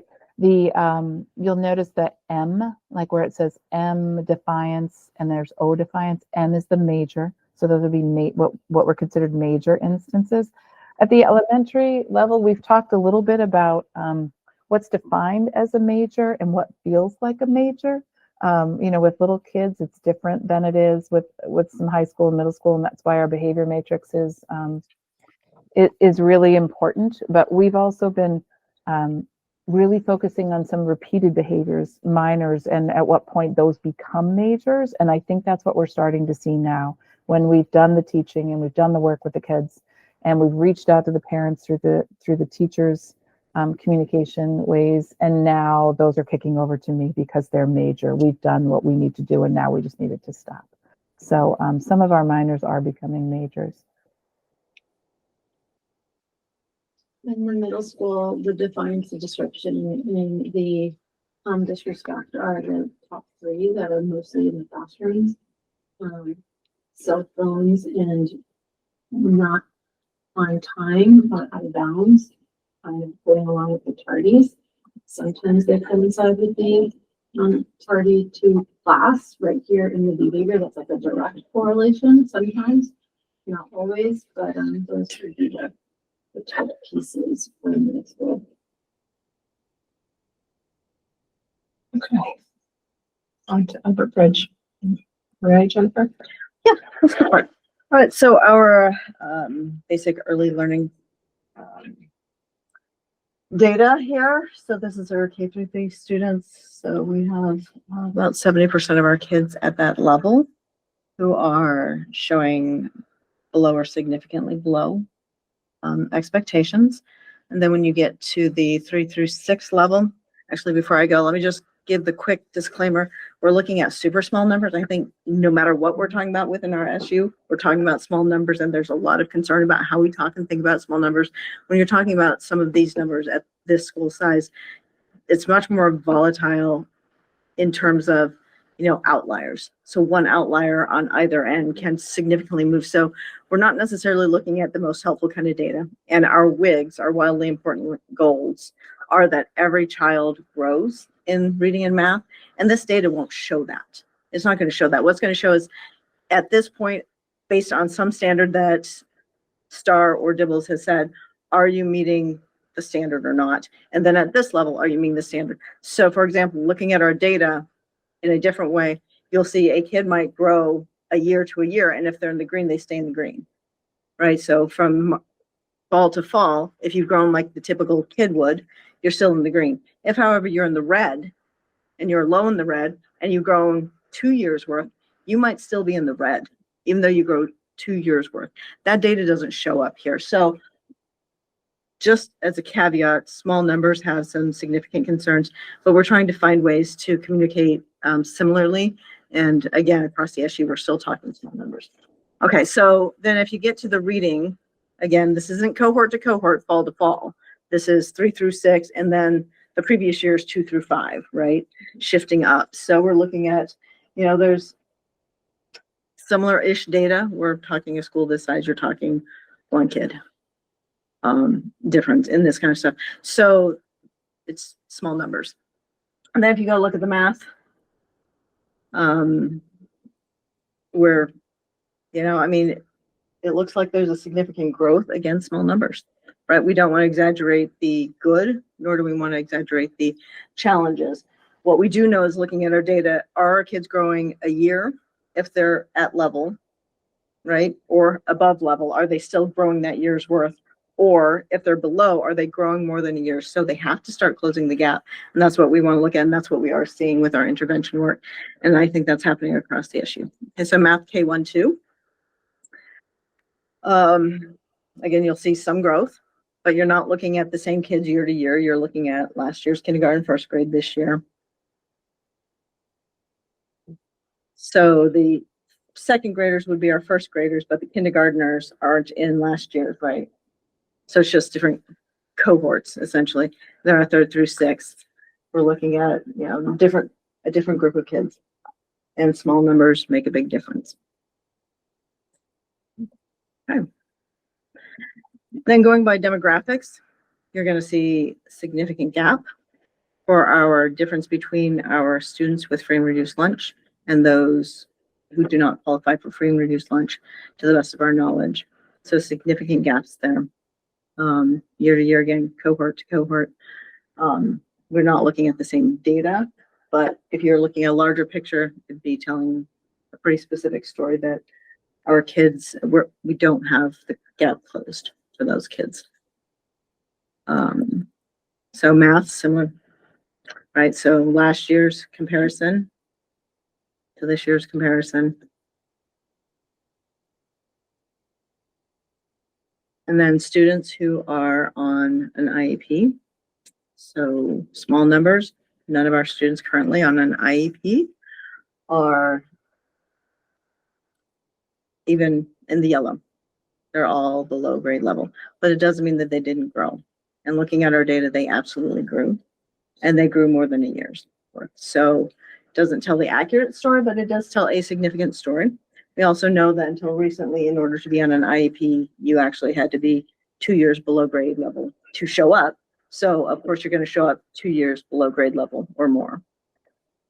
I made that point at the, Yeah. I made that point at the SU meeting, the fact that the IEP is kind of self-defeating, the data is because when a student moves off, reaches grade level, for the most part, they come off an IEP. Yeah, and you'll see slightly higher in math. Our math is still very language-based, heavily language-based. But a few more kids are able to grapple enough with the context, and we present it in enough of a way that some of them are successful there. Okay, so then behavior data similar to the elementary school, we're looking at about 96% attendance, which is fairly good. We just recently shifted to trying to gather data more closely to the 8 o'clock time slot of being tardy versus what we were looking at before. And so we're starting to log that a little differently. So our next report should look significantly different in our tardies. Just so that's on the table. And then our logs. So, you know, we're 3 days in August. We had some kids come back to school. It was great. September, October looks low, as everybody said, because we only got half the month of data in. So I'd say we're sitting pretty steady, about 1.5 per day average for logs. Time of day. That little red thing there would be recess, followed by lunch, followed like I'm done with school. So, and for the most part, that is as you get into the 1 o'clock time, we're talking about our younger kids to begin with, who are just starting to get into the rhythm of I'm staying a little later and not taking a nap, or right. It's a lot of stuff. So then if you go to location, same story, right? Classroom and hallways are big places. Classrooms, that's where we're spending most of the time. Hallways is where the transition is, and we know transitions for folks it's just less secure, less scripted, more nuanced, and social interactions just require more cognitive skills. Playground is certainly a place. Our specials, our music and art room happen to be a super busy, active place, and it's really hard for some of our kids. And we're working to try and problem solve that. Okay, and then for subtypes, defiance and disruption are big ones. Disrespect shows up. I think something we want to talk about. Disrespect looks different for different people. So, you know, what maybe disrespect in one classroom doesn't sound like disrespect. It may sound like defiance. No, that's an interpretation thing. We have some majors showing up right now. So you see the out of bounds. That's when they leave the campus without an adult. Verbal threats, physical threats can also be in the major. And that's yes.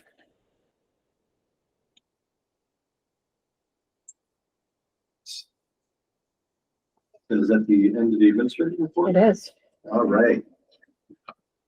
So we're moving on to item number 6, which are items for discussion, followed by motions if needed. And we're going to start with 6A, which is March intensive. So, Tim, if you want to share with us. Yeah. We worked up a little, hi, I'm Kim Brink Johnson. I teach social studies. Hi.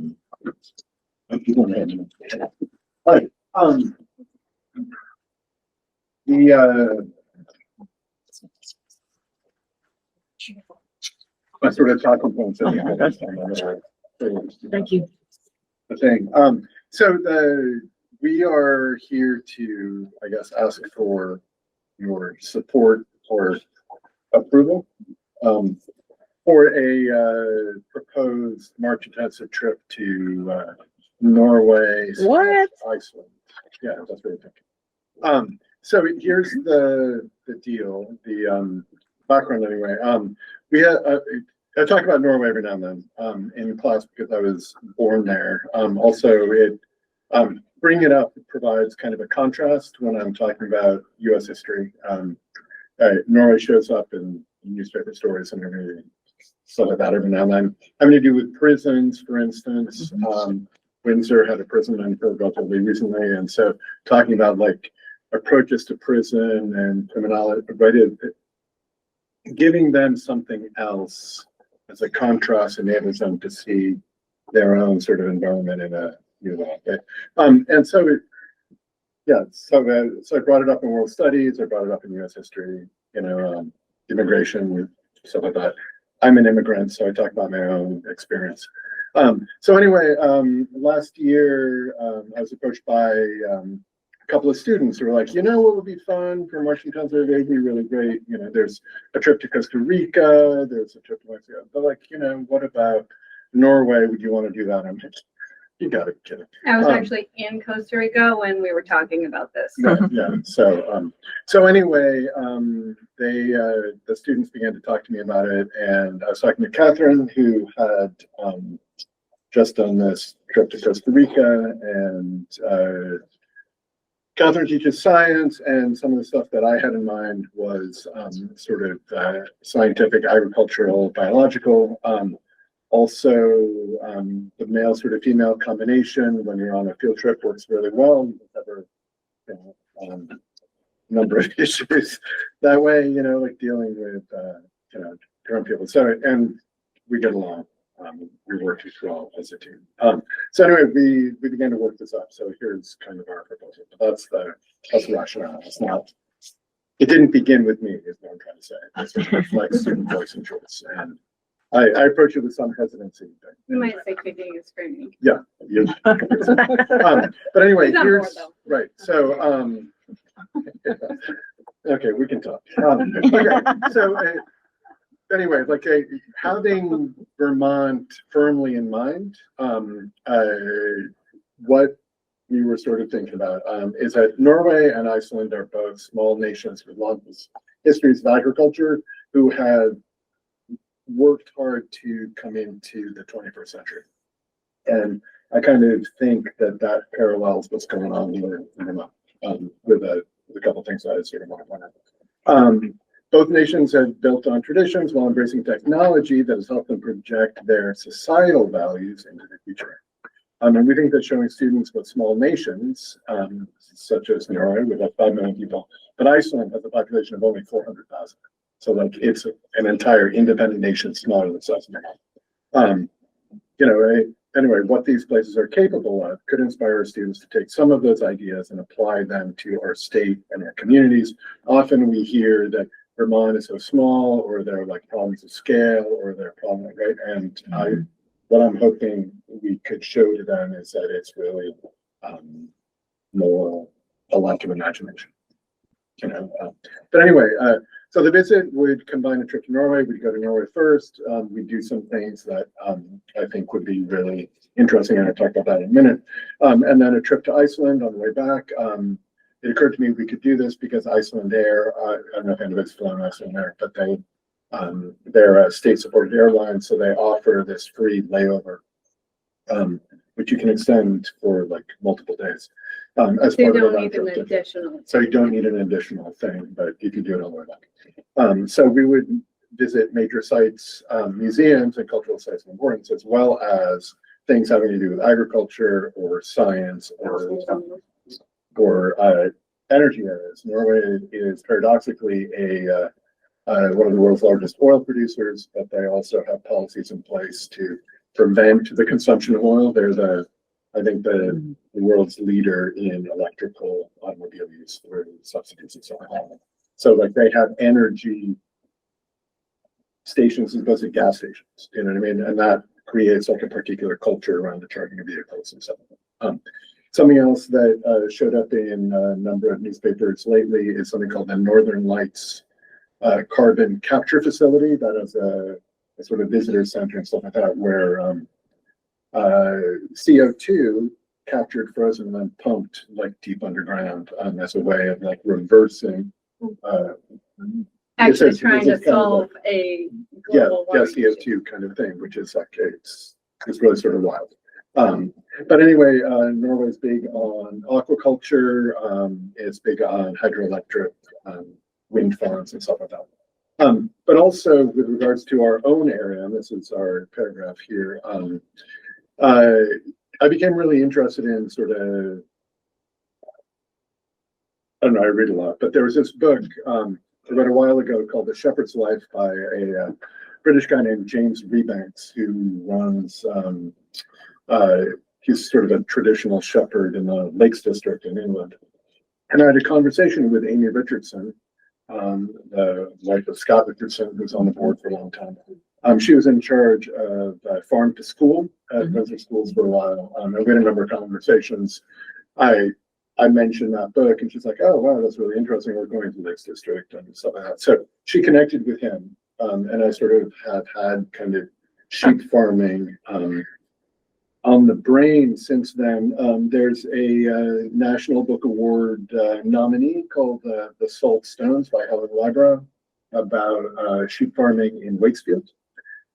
There is a sort of national, I think she came in third, sheep shearer here in the Upper Valley. There's a recent article about her in the Valley News. Shinecracker Icelandic sheep farm in Heartland, and fat sheep farm and cheese also in Heartland, and then also a former board member and personal acquaintance of mine, Sean Whalen. He also has sheep. There's kind of what I've called here a wool renaissance. Windsor historically was a place where merino sheep were first introduced in the United States by William Jarvis, and I think it's in 1815, but hence Jarvis Street, Jarvis, you know, like everything in Windsor. So anyway, you know, woolens, sheep farming, all that kind of stuff, that seems to be making them come back. Part of what they do in Europe is through the European Union is highlight and focus on specific things like Parmesan, or like champagne can only come from here, or this kind of cheese. Vermont cheese, sheep, you know, Jasper Hill, do you know what I mean? Like all these kinds of, right? Like, I think these are ideas that our students might see more clearly from elsewhere. You know what I mean? Go see that. It's like, wow, they do that. You know, it's like, well, did you know that even in your own student area? So anyway, trip to Europe is a little bit expensive. We tried to break things down with numbers really kind of quickly. Because of the money, we can sort of get to that on the back. But we're thinking 8 students, 2 chaperones. We're thinking a little bit longer than our regular March Intensive thing, which is 4 days. When you went to Costa Rica, you were there for 10. Okay, we're thinking 9. We would fly from Boston to Oslo, Norway. We would do some things around Oslo, which is capital. We take this famous, popular train trip from Oslo to Bergen that is called Norway in a nutshell, because it highlights fjords, it highlights mountains, it highlights Norway's 2 major cities. You would travel on a train, on a boat, on a bus. So it would have been planes, trains, and automobiles like that. Bergen is Norway's 2nd largest city, has a major airport with daily flights to Iceland. We would take one of those for the return leg of this Iceland Air trip to Reykjavik, and then we'd go do some things there. There was this really interesting New York Times article about young people, high school age people rescuing puffins. I don't know if anybody saw this like puffin video, but it's really kind of like really interesting, like young people saving these baby puffins that are like landing on the tops of buildings, but they can learn how to fly. They bring them to everybody. It's like really heartwarming, really kind of cool, but like individual. I mean, we're talking about a nation of like 400,000 people and a rural area where there are like groups of teenagers with cardboard boxes kept inside the bird. Right?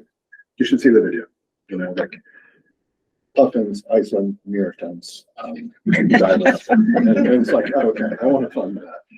You know.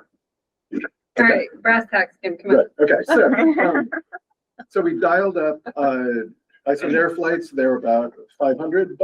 The lodging in Norway, we looked at a couple different tour groups. We like sort of zeroed in on things. The numbers are there. 7 days, 6 nights in Norway with travel on this railroad thing, 2,100 per person. Catherine, while I was typing this up kind of slowly with my 2 fingers, was able to bring that cost down to like what, 1,800? Yeah, so cost savings might be available. The same thing in Iceland with this Nordic visitor site. 1,100 per person, we may be able to do it cheaper. We would do external fundraising. There would be some like writing letters looking for grants. I'd write to Norway, also the Norwegian consulate. There are also groups like the Norwegian American Foundation, the Scandinavian Studies Association, stuff like that. Student fundraising at basketball games that are coming up. And then what they did for Costa Rica were individual student contributions to the tune of like what, 500. So we're thinking like a top line kind of a thing at $5,000 a person. So that's sort of what I don't think we'll ask them. And so depending on what funding we can secure, then we can cut things if we have to, like skip the Iceland part or schedule each one of those things individually, which would save money, but it's such a quick turnaround that it is a little bit more attractive to go with something that has the whole package. So that's our pitch. Excellent. All right, so I will take a motion to approve the proposed Norway-Iceland trip for the March intensive in 2026. This is Amy. I make that motion. Yep. Second. Second, we'll give it to Nancy. All right. Any discussion on that? I'll just start off by saying it sounds like a really fantastic plan. I think that the really direct connections that you've made to some of our local landscape and agriculture industry is really, really fascinating. And I agree with you. I think that will sometimes taking students a little bit out of familiarity to understand, to gain perspective on what actually is happening in our own backyard. It kind of racks the focus a little bit, and then they can come back with some greater understanding of where they're already at in the sense of place here, by kind of seeing it happening elsewhere. But there's actually an Icelandic sheep farm in Heartland. Yeah. You know what I mean? It's like they're doing it. Yeah, absolutely. Elizabeth? It's shin cracker, not shine cracker. Okay. And Nice. which makes more sense, right? Yes. Okay, that must have been a typo in the Valley News.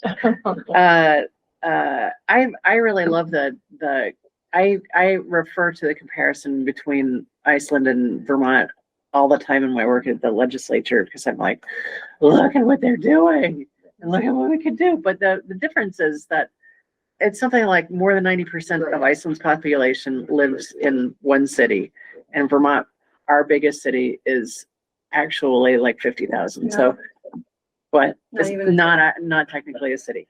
So, but that being said, so it does change the notion of scale in a way, because they are dealing with just one city, really. But they have been able to innovate in a way that Vermont has never thought about doing. And when we think about, the big lifts that we could be doing, we have a model for that, which is, I think really important for Vermont students to understand.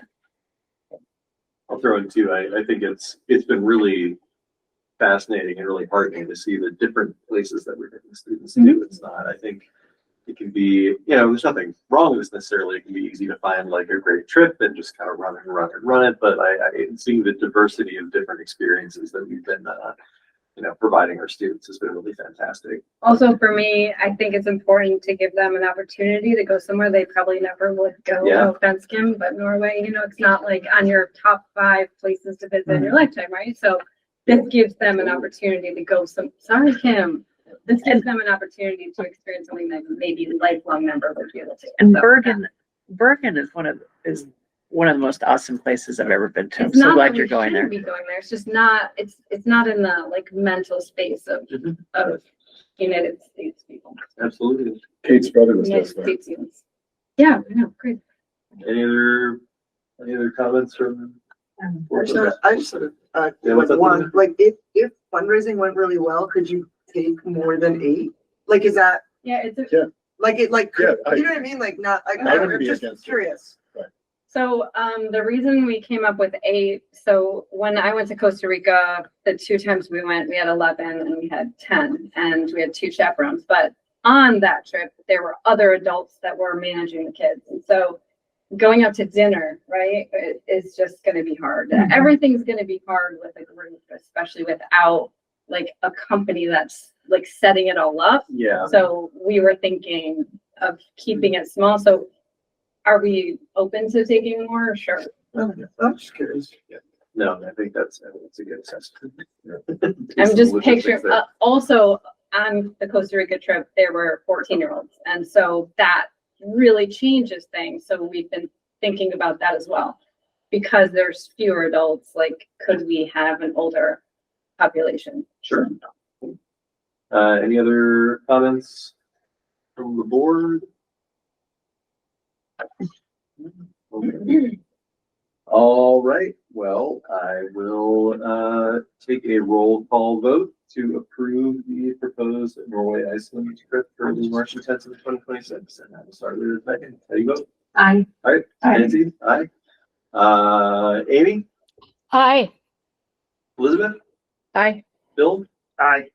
And I'm an aye as well. So you are approved, and thanks so much for No, we gotta do the hard work. giving us the rundown, and I'll I look know. forward to seeing those fundraising opportunities to help support that. Thank you so much. Let us Yeah. know the Thank you. fundraising opportunities. Great. Good job. All right, so we're on to 6B, community dinner check-in. As always, we can make this one brief. It's mostly just because it's later this week. I want to do a little bit more of a touch point on it. I'm sure we got everything, nothing we discussed in person here, but it seems like everyone can sign up by now. Elizabeth, you got everything done? I don't think you signed up yet. I did. I signed up on the grid. Am I think I signed up twice, actually. Oh, was it the right grid? I'm looking at. What you bringing? I was Chardonnay, right? I'm bringing a gigantic chocolate cake and I'm bringing a vegetarian entree. Okay, yeah, the cake made it on here. Your name did not. So I'll just figure it out. Well, the important part, Kate. And what was the vegetarian entree? I don't know yet. I like Okay, a that's- lentils kind of thing. That's cool. Yeah, It'll be a protein.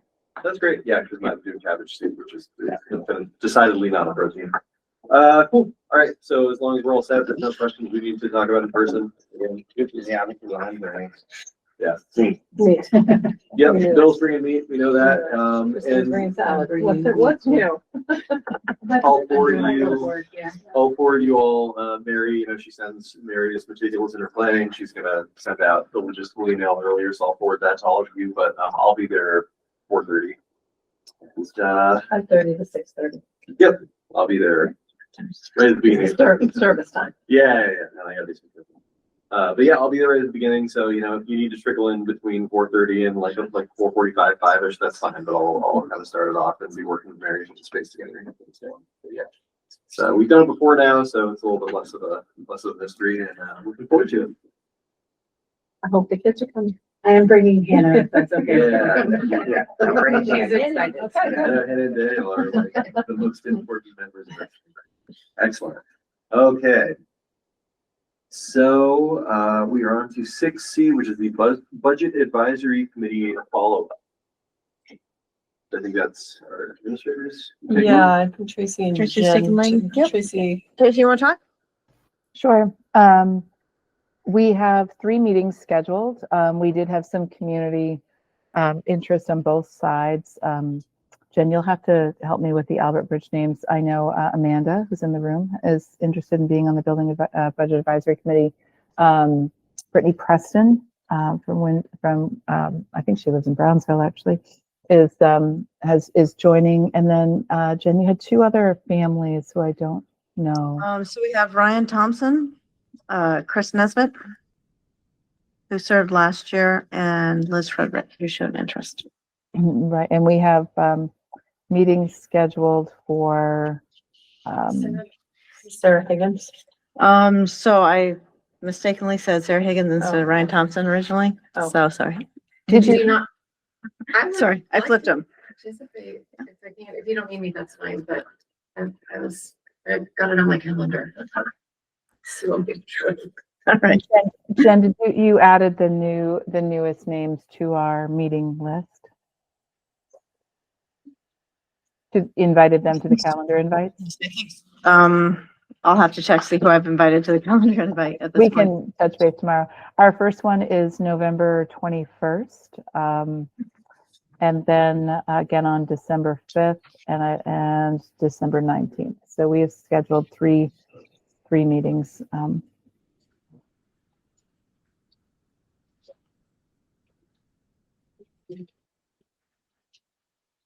Bye.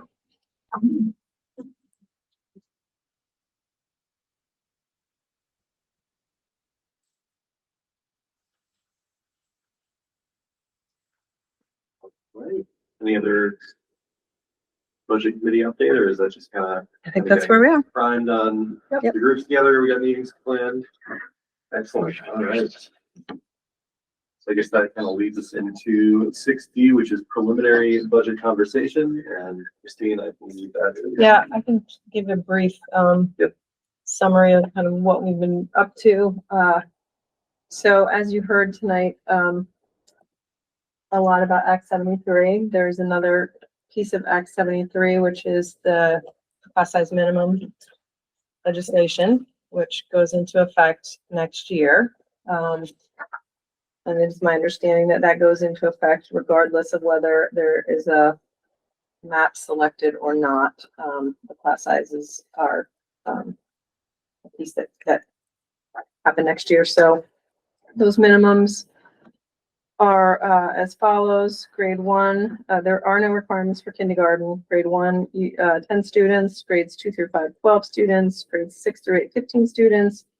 Grades 9 through 12, 18 students. And if a school fails to meet these class size minimum standards for 3 consecutive years, the Secretary of Education will have the authority to recommend that the State Board of Education take a range of actions that include providing technical assistance, taking administrative control of a district, or requiring a school to close or consolidate. And then there is some language around if school is deemed geographically isolated, you can request a waiver. Yeah. So Larry and I have been meeting regularly and working on the numbers to see that where we are in compliance with the law and where we are not in compliance with the law. So there is some impact on our high school courses. There is some impact at Albert Bridge where we are not in compliance. So we've been working with the administrators to figure out how that impacts the budget and staffing. And our plan obviously is to present a budget that's in compliance with the law.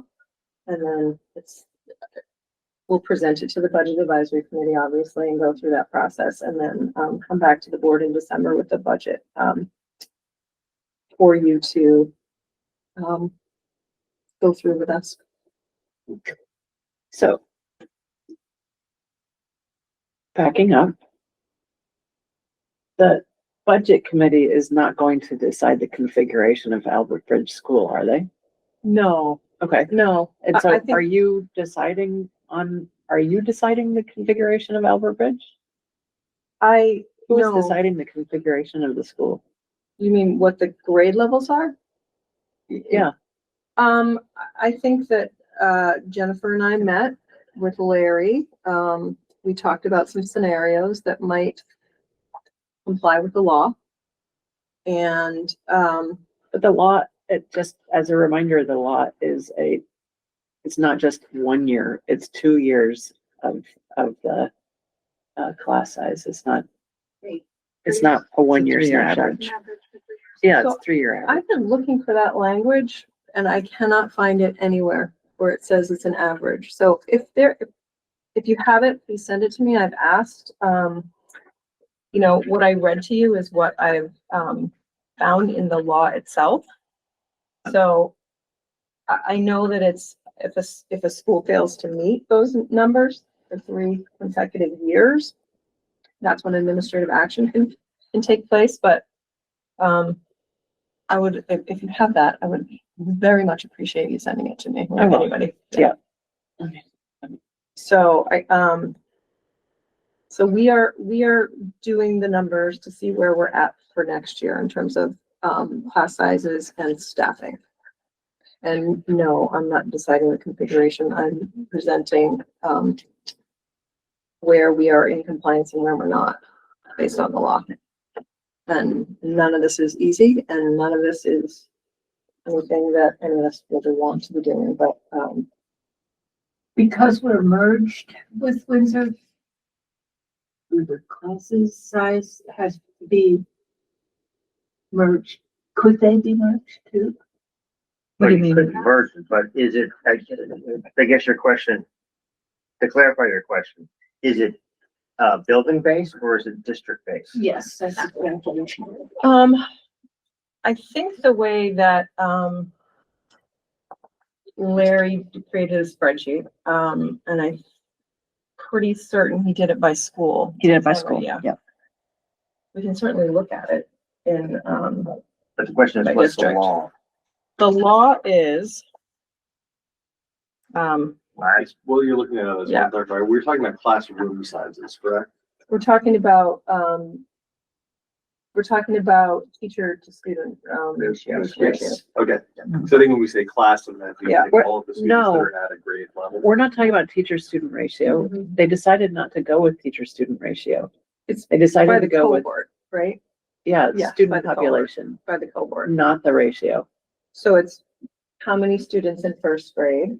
Yeah. Okay, so As we a are whole, talking about. yeah. Okay. So it's not like, you It's know, not per classroom. Okay. Right. right.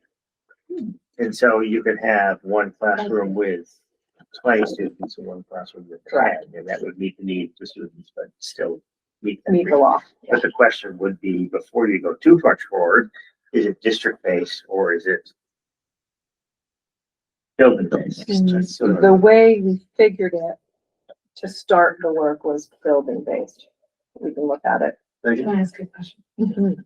So what you just said, I'm a little confused about. If it is class-based, like first grade, how does that affect high school classes of certain subjects? It's by content area. So it's like math, science. The basics, the state required basics are exempt. And then the more unfortunately, the more specialized classes, get cut. Oh. Yeah. Can I ask one more question? That's What not is- the way it should be, but No. it is what it is. What do you mean get cut, Elizabeth? Let me just clarify. Because there are, the way that the law reads, like terminal courses are exempt from the class size minimums. Yeah. So they don't count. Okay. I just want to make sure I Can understood. you clarify what terminal means, just to make sure I'm Yeah, it's clear? like the end, like the high upper level end of like a Calc 2. So it's basically the high level is Yes. exempt and then the basic. The is core that- content Okay. is Exempt. the core content, like everything that you're taking to meet graduation requirements falls under the law. So you have to have 18 kids or in that, across that content area. As a- Content isn't exempt. I know now. Correct. Okay. Yeah.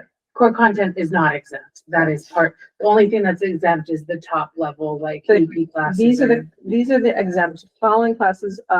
Act 73 exempts the following classes from the class size minimum standards: kindergarten and pre-kindergarten, career and technical education, so CTE courses, need specialized equipment, flexible pathways, terminal courses, so those upper level, high-end classes. AP classes are exempt. Courses that require specialized equipment, so like Aaron Day's, woodshop. Driver's ed courses are exempt, probably a good thing, yeah, 18 kids driving. And, content area classes, i.e. courses within a specific licensing endorsement area. So I think that, has to do with some, special education. I believe I've read something about that, but my understanding Maybe is, like the A's classroom. yeah, my understanding is if it's a graduation requirement, we've had lots of questions about this, at the superintendent level, because we want clarity. Everybody in the state is having to wrestle with this. And from what I have heard back, and I heard back from, other superintendents and Chelsea Meyer at the BSA, you know, the state board should be defining it. And, so it's my understanding that we're going by those required classes that everybody needs to graduate. Those are where the law, is in place. That's one question. Yeah. Earlier Elizabeth talked about the small boards or the small school by necessity credit. What is that gonna have any effect on this? Like, what is the purpose? Sorry, I'm going back, but No, I it's just okay. don't know Is that gonna have any effect on, class sizes. Like, it seems like the small class sizes, Small schools, you mean? small By schools, yeah, like school how does, by necessity, right? Small by necessity? small by necessity versus small by choice? Yes. Will so, that affect this? yes, like if a school is small because of necessity, Right. is there gonna be, like, is There's that committee? There's a waiver process. for That's those it, okay. schools. Yeah. And I'll just throw in there, I think connecting some of the dots, I think when we talk about the waiver for geographic isolation, I think it's not using the same terms, but I imagine that's some of that same consideration. Is that? And another thing is that, West Windsor's population grew in the last decade. And so while 10 years ago, it was, it fell under geographic isolation, it no longer does. Because we gained 120 whopping residents, in the last decade. Does it take into account just second home? It's voters. It has to do with the Okay, voting yes, population. okay, that makes sense. But at the same time, you know, there are still a lot of possibilities up in the air. For example, if we were to, get a merger with Woodstock and Hartford together just as a framework as a supervisory union, we might be able to finally merge with Reading. Which would be better for both towns. It still does not make sense to me that, we are side by side. I can walk to Reading Elementary from my house. But we can't even talk about, blending those two schools. When it says 3 consecutive years, does that mean that if like 1 year it doesn't meet it and the next year it does, that it would start over again the 3rd year? So you would just like go back? Yeah, that's That's exactly. how I read it. Yeah. Okay. Yeah. So it is 3 years in a row that it doesn't meet it. So every year it meets it, you just start over. But Yep. again, I think it's really important to decide, does it, the district not meet it? Or Right, does the right. building not meet it?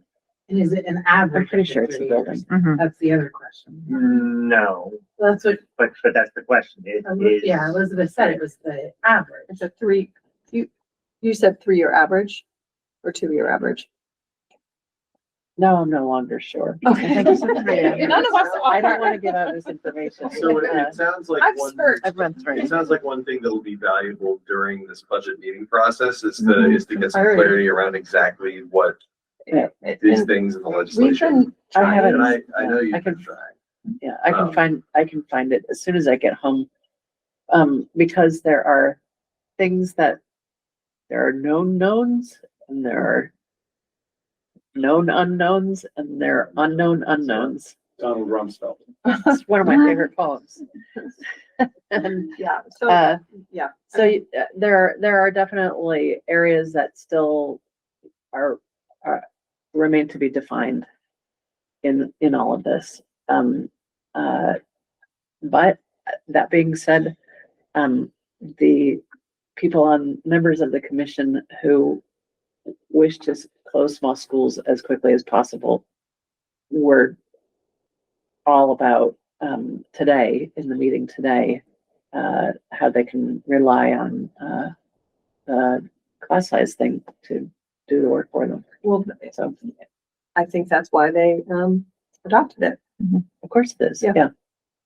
yeah. It doesn't, like, I was lying in bed last night thinking about how it doesn't actually make that much sense to have one class size in a whole school be the reason that a school shutters. But anyway, I will find the actual Yeah, parameters, that'd be and there's also an appeals process that does currently exist, and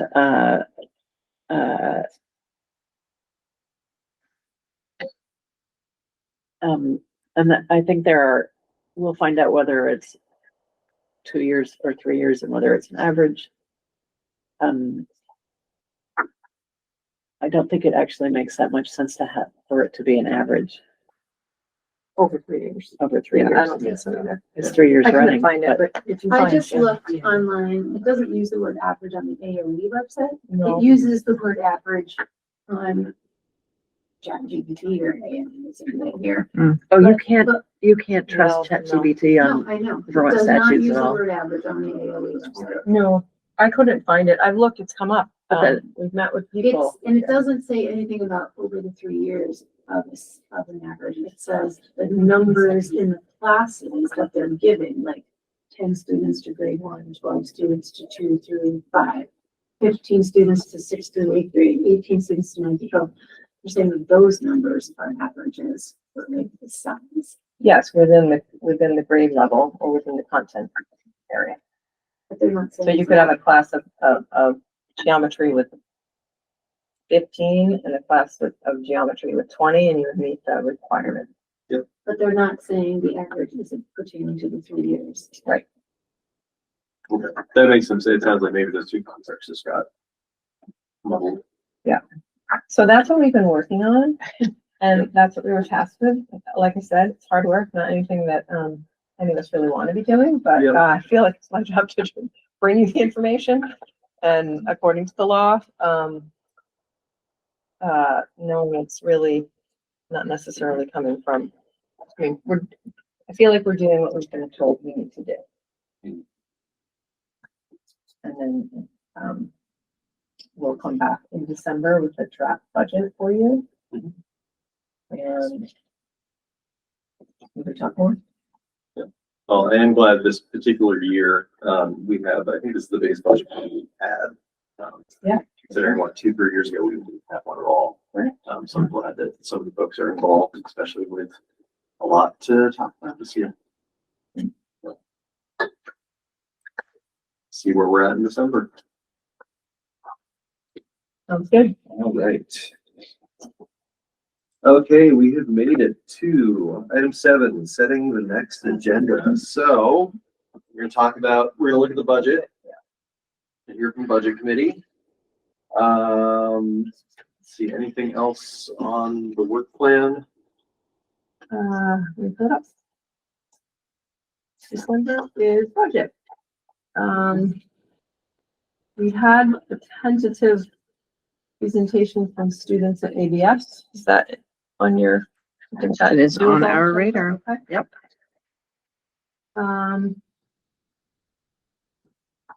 don't know, your staff input on topics for discussion and upcoming events, I think that was a board goal.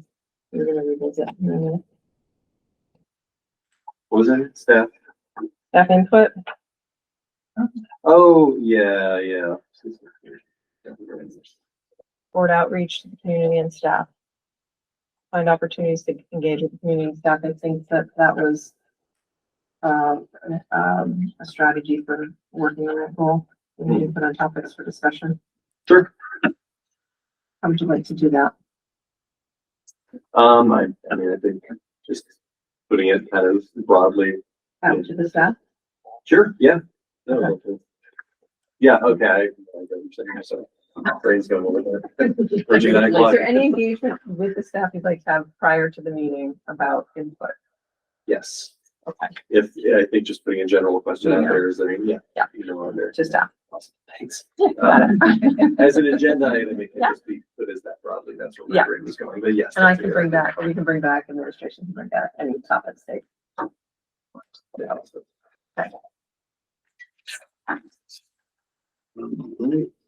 Davis? Yeah, Elizabeth?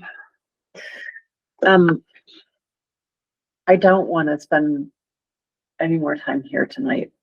I do want to honor Amanda's request for there to be a letter that, our board brings to that meeting on Friday. Yeah. But we can't like circulate a letter amongst ourselves between now and Friday. That is It's not the, legal, so. yes, that is the challenge. It's the challenge of when we're talking about a meeting that is in 4 days. We're discussing today. There's something that really wasn't quite an agenda item, that it gets tricky. The thought that I had about that, I think that what's important here is that we have something that is coming from somebody in our district. I think that like it would be fantastic if we had the ability to get together and have everybody like do something official that says this is coming from the Capitol board. That being said, I mean, well, I guess I would solicit your advice on this one. If it could be, I could work with you on a letter that is coming from members of the board. But again, on a short time frame, like. Or we could draft a letter, and I have a stolen day tomorrow, as I mentioned earlier. We could draft a letter and like try to meet for 5 or 10 minutes as a board to look at it together. We could. I would love to. It depends on what time it is. I don't have a stolen day tomorrow. I wish I did. I guess it depends on what time. I'm also volunteering for what's tomorrow. Oh, we could just do it on, well, You're having a dinner? we could do it on Thursday? Thursday. We are seeing each other on Thursday. Don't we have to, if we're talking business, that's a different. Mhm. Yeah, it's not. It's not a Yep. warrant public meeting, so it's being Zoom then. Yeah, but can't we warn it for 5 minutes to Special meeting. I don't know, we'll be there. We could do that, yes. It's. I'm not trying to drive anything. I'm just No, throwing I, suggestions out there because it's late. That's all. yeah, no, I appreciate it. I see a couple hands up over here. Yeah, Catherine and I are both teachers, but Catherine is also president of the WSEA, the educators union. I'm the vice president. We were invited by Superintendent Bourne and the principals to like hear some of their thoughts and to provide Input. feedback. Yeah. Yes.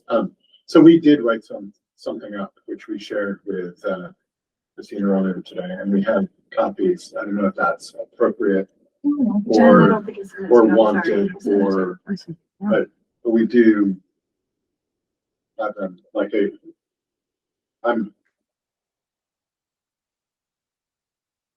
I'm awkward. I have trouble crossing some of these lines, and like I'm not entirely comfortable with a lot of it. So I'm just saying, if you're looking for a certain kind of input, you know.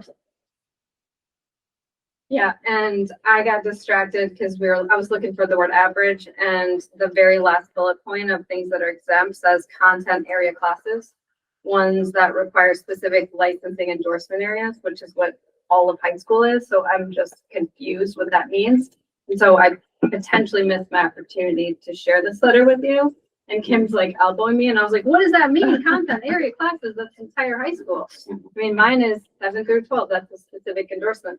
Also, I would argue we have specialized equipment like microscopes, but anyhow, we could argue which things should be included, and that's very important for determining if we're compliant or not. So, Christine and the principals, I was gonna say president, the principals met with us to say what they saw as far as the way it was being interpreted. And then I wasn't sure if we should be responding to this because of the specifics you provided at this point, but like how flexible is your plan, I guess is my question. Oh, our plan is, the task that we were asked to complete was to see if we were in compliance with the class size minimum laws or law, and that's what we did. Clearly, we're gonna go back and look at district-wide because I don't think we were doing it that way.